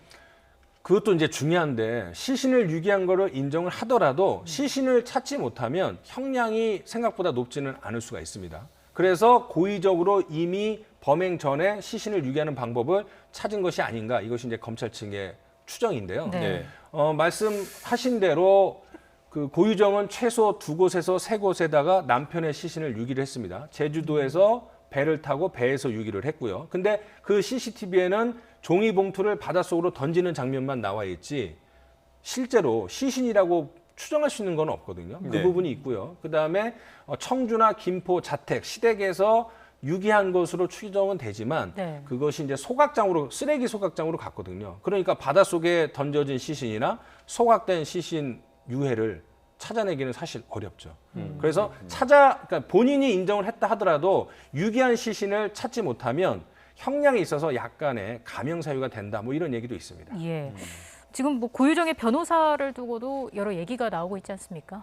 근데 이제 애초 고유정은 변호사 5명을 고용을 했죠. 그 중에는 뭐 생물학과 관련된 변호사도 있어서 아주 철두철미하게 준비한 것이 아니라 뭐 이런 얘기도 있고 고유정의 처가가 경제적으로 금전적으로 부유하기 때문에 5명의 아주 유명한 능력 있는 변호사를 고용했다 이렇게 얘기가 나왔는데 그 여론의 질타 등 심적 압박 때문인지 5명 변호인 모두 그만뒀거든요. 한 달 전에 그만뒀어요. 그렇죠. 네. 네. 그래서 이제 국선 변호인이 없다 보니까 나라에서 지정하는 재판부에서 지정하는 국선 변호인이 선임이 됐습니다. 네. 그런데 그만뒀던 5명 중에 1명이 다시 자기가 변호를 하겠다고 나섰습니다. 그 이유는 공판 기록을 보니까 고유정한테 조금 억울한 부분이 있다. 억울한 부분은 어제 공판에서 변호인이 얘기한 대로 계획적 범행이 아니고 여론의 질타로 자꾸 몰아가고 남편의 어떤 이상한 성적 취향 때문에 고생한 부분이 있는데 이 부분은 싸그리 무시가 되고 고유정의 나쁜 그런 측면만 네. 부각돼서 고유정이 좀 억울한 것이 아닌가. 그래서 다시 맡기로 결정을 했다. 뭐 이런 네. 얘기가 있고요. 조금 전에 이제 또 보도가 나왔습니다. 그런 고유정의 변호사조차 어제 공판을 하고 모든 언론이 고유정의 변호에 대해서 부각을 시키니까 부담을 느껴서 그만뒀다라는 그런 얘기도 있고 네. 아니면 이 변호사와 달리 또 다른 변호사가 1명이 드러나지 않은 변호사가 있었는데 이 변호사가 그만둔 것이다. 뭐 이런 2가지 이야기가 나오고 있습니다. 엇갈려서. 이 부분은 조금 더 확인을 해야 될 것 같습니다. 네, 정리하면 애초에 5명의 그 네. 2개의 로펌에서 5명의 변호사가 네. 변론을 했고요. 네. 그러다가 한 달 전에 모두 사임을 했고 네. 그리고 국선 변호인이 선임이 됐지만 최근에 사임했던 변호사 5명 중에 1명이 다시 맡겠다고 했고 그렇죠. 그 사람이 1명을 더 고용해서 변호인은 맞습니다. 이제 2명이 된다고 했었는데 네. 이 2명 중에 누군가가 사임했을 가능성이 지금 보도되고 있는 거네요. 누군가 중에 1명이 사임은 했고 했는데 그게 누군지는 정확치 않고요. 좀 더 파악을 해봐야 될 것 같습니다. 네. 관뒀다가 한 달 전에 관뒀다가 다시 변론을 맡기로 한 그 판사가 그 판사 출신의 촛불 판사로 불리는 그 변호사인가요? 네, 맞습니다. 예. 그 이제 촛불 판사라고 아주 이름을 날렸더라고요. 네. 그러니까 이제 판사 재직 시절에 집시법이라는 건 이제 집회와 시위법에 대한 그런 위헌 법률 신청을 제청했습니다. 네. 그러니까 집회와 시위의 자유를 허용하고 엄격하게 제한하는 것은 국민의 자유권을 박탈하는 것이다. 그래서 이게 이제 촛불 집회랑도 관련이 있지 않습니까? 그래서 네. 이제 촛불 판사라는 약간 거창한 그런 별칭을 지어줬죠. 그런데 이제 사임계를 제출한 이후에도 고유정을 만나기 위해서 고유정이 수감된 제주 교도소를 수시로 방문한 것으로 알려졌어요. 그러니까는 사임은 했지만 여전히 미련은 계속 가지고 있었던 것이 아닌가 이렇게 추정이 되고 있습니다. 물론 이제 사건 자체에 대한 변호사로서의 네. 직업인으로서의 관심일 수도 있는 거고 아직 그 변호사가 왜 변론을 맡게 됐는지 정확한 이유는 본인이 아니면 알 수 없는 거니까요. 맞습니다. 그리고 변호사라는 거는 죄인을 변호하기 위해서 존재하는 게 변호사고요. 네. 그다음에 이 법에서도 어떤 피의자, 피고인이라도 변호사의 조력을 받을 권리가 있기 때문에 그것 자체만으로 비난할 수는 없지만 네. 워낙 충격적인 사건이기 때문에 고유정의 변호사라는 이유만으로 네. 언론이나 여론의 관심을 받거나 또는 좀 부정적인 그런 질타를 받는 것도 감수를 해야 될 상황입니다. 네. 근데 이 변호사는 본인이 속해 있던 이제 로펌에는 네. 그 정리하고 네. 로펌에 피해를 미칠까봐 맞습니다. 정리하고 개인 자격으로 변호를 한다고 그래요? 그렇죠. 이제 법무법인 소속으로 나갔다가는 어디 소속 변호사 하면 네. 그 소속 변호사들이 몽땅 비난을 받을 수 있기 때문에 그런 부담을 덜어주기 위해서 개인 변호사 자격으로 변론에 나섰다고 합니다. 네. 알겠습니다. 자, 어제 첫 재판이 열렸고요. 고유정 앞으로도 계속해서 재판에 출석을 할까요? 네, 검찰이 지난달 1일 고유정을 재판에 넘겼고 어제 이제 1차 정식 재판이 시작되지 않았습니까? 네. 그래서 다음 공판이 다음 달 2일에 열립니다. 네. 그러니까 한 2, 3주 뒤에 열리는데 물론 박근혜처럼 극히 일부의 피고인들은 재판부에 대한 불신을 드러내면서 출석을 안 하고 버티는 경우도 있어요. 그렇지만 대개의 피고인들은 자신의 그 어떤 무죄나 아니면은 억울함을 호소하기 위해서 주로 법정에 나와서 보통은 법정에 나와서 억울함을 호소하고 자신의 입장을 재판부한테 호소를 하거든요. 형사 사건은 그렇죠. 네. 그래서 아마 고유정도 어쨌든 간에 자신이 남편의 이상한 행동 때문에 오래된 이상한 행동 때문에 자기가 우발적으로 했다는 걸 강조하기 위해서는 아마 계속 꼬박꼬박 나오지 않을까 이렇게 추정을 하고 있습니다. 예, 그리고 하나만 더 짚어보죠. 고유정이 현재 남편을 고소했다고 해요. 이 의붓 아들 살해 사건 이것 때문에 그런 거예요? 예. 이제 의붓 아들 4살짜리 의붓 아들이 돌연사를 했죠. 네. 그래서 이제 고유정의 이 전 남편 살해 사건이 벌어지면서 이 사건도 불거졌는데 지금의 남편이 언론 인터뷰를 통해서 돌이켜 보니까 그게 돌연사가 아니고 고유정이가 살해한 것으로 보인다. 이렇게 이제 언론 인터뷰를 했거든요. 네. 그랬더니 고유정이가 지금 수감 중인 상황에서도 변호인을 통해서 현 남편을 명예훼손 혐의로 고소를 했죠. 그러니까 내가 죽인 게 아니고 돌연사인데 엉뚱한 이야기를 한다. 그러면서 수감 중이면서도 또 변호인을 통해서 고소를 했습니다. 네, 관련 사건은 뭐 수사가 지금 거의 막바지 상태인 것으로 알고 있습니다. 네네. 내용이 나오면 또 짚어보죠. 네네. 네, 여기까지 듣겠습니다. 수고했습니다. 고맙습니다.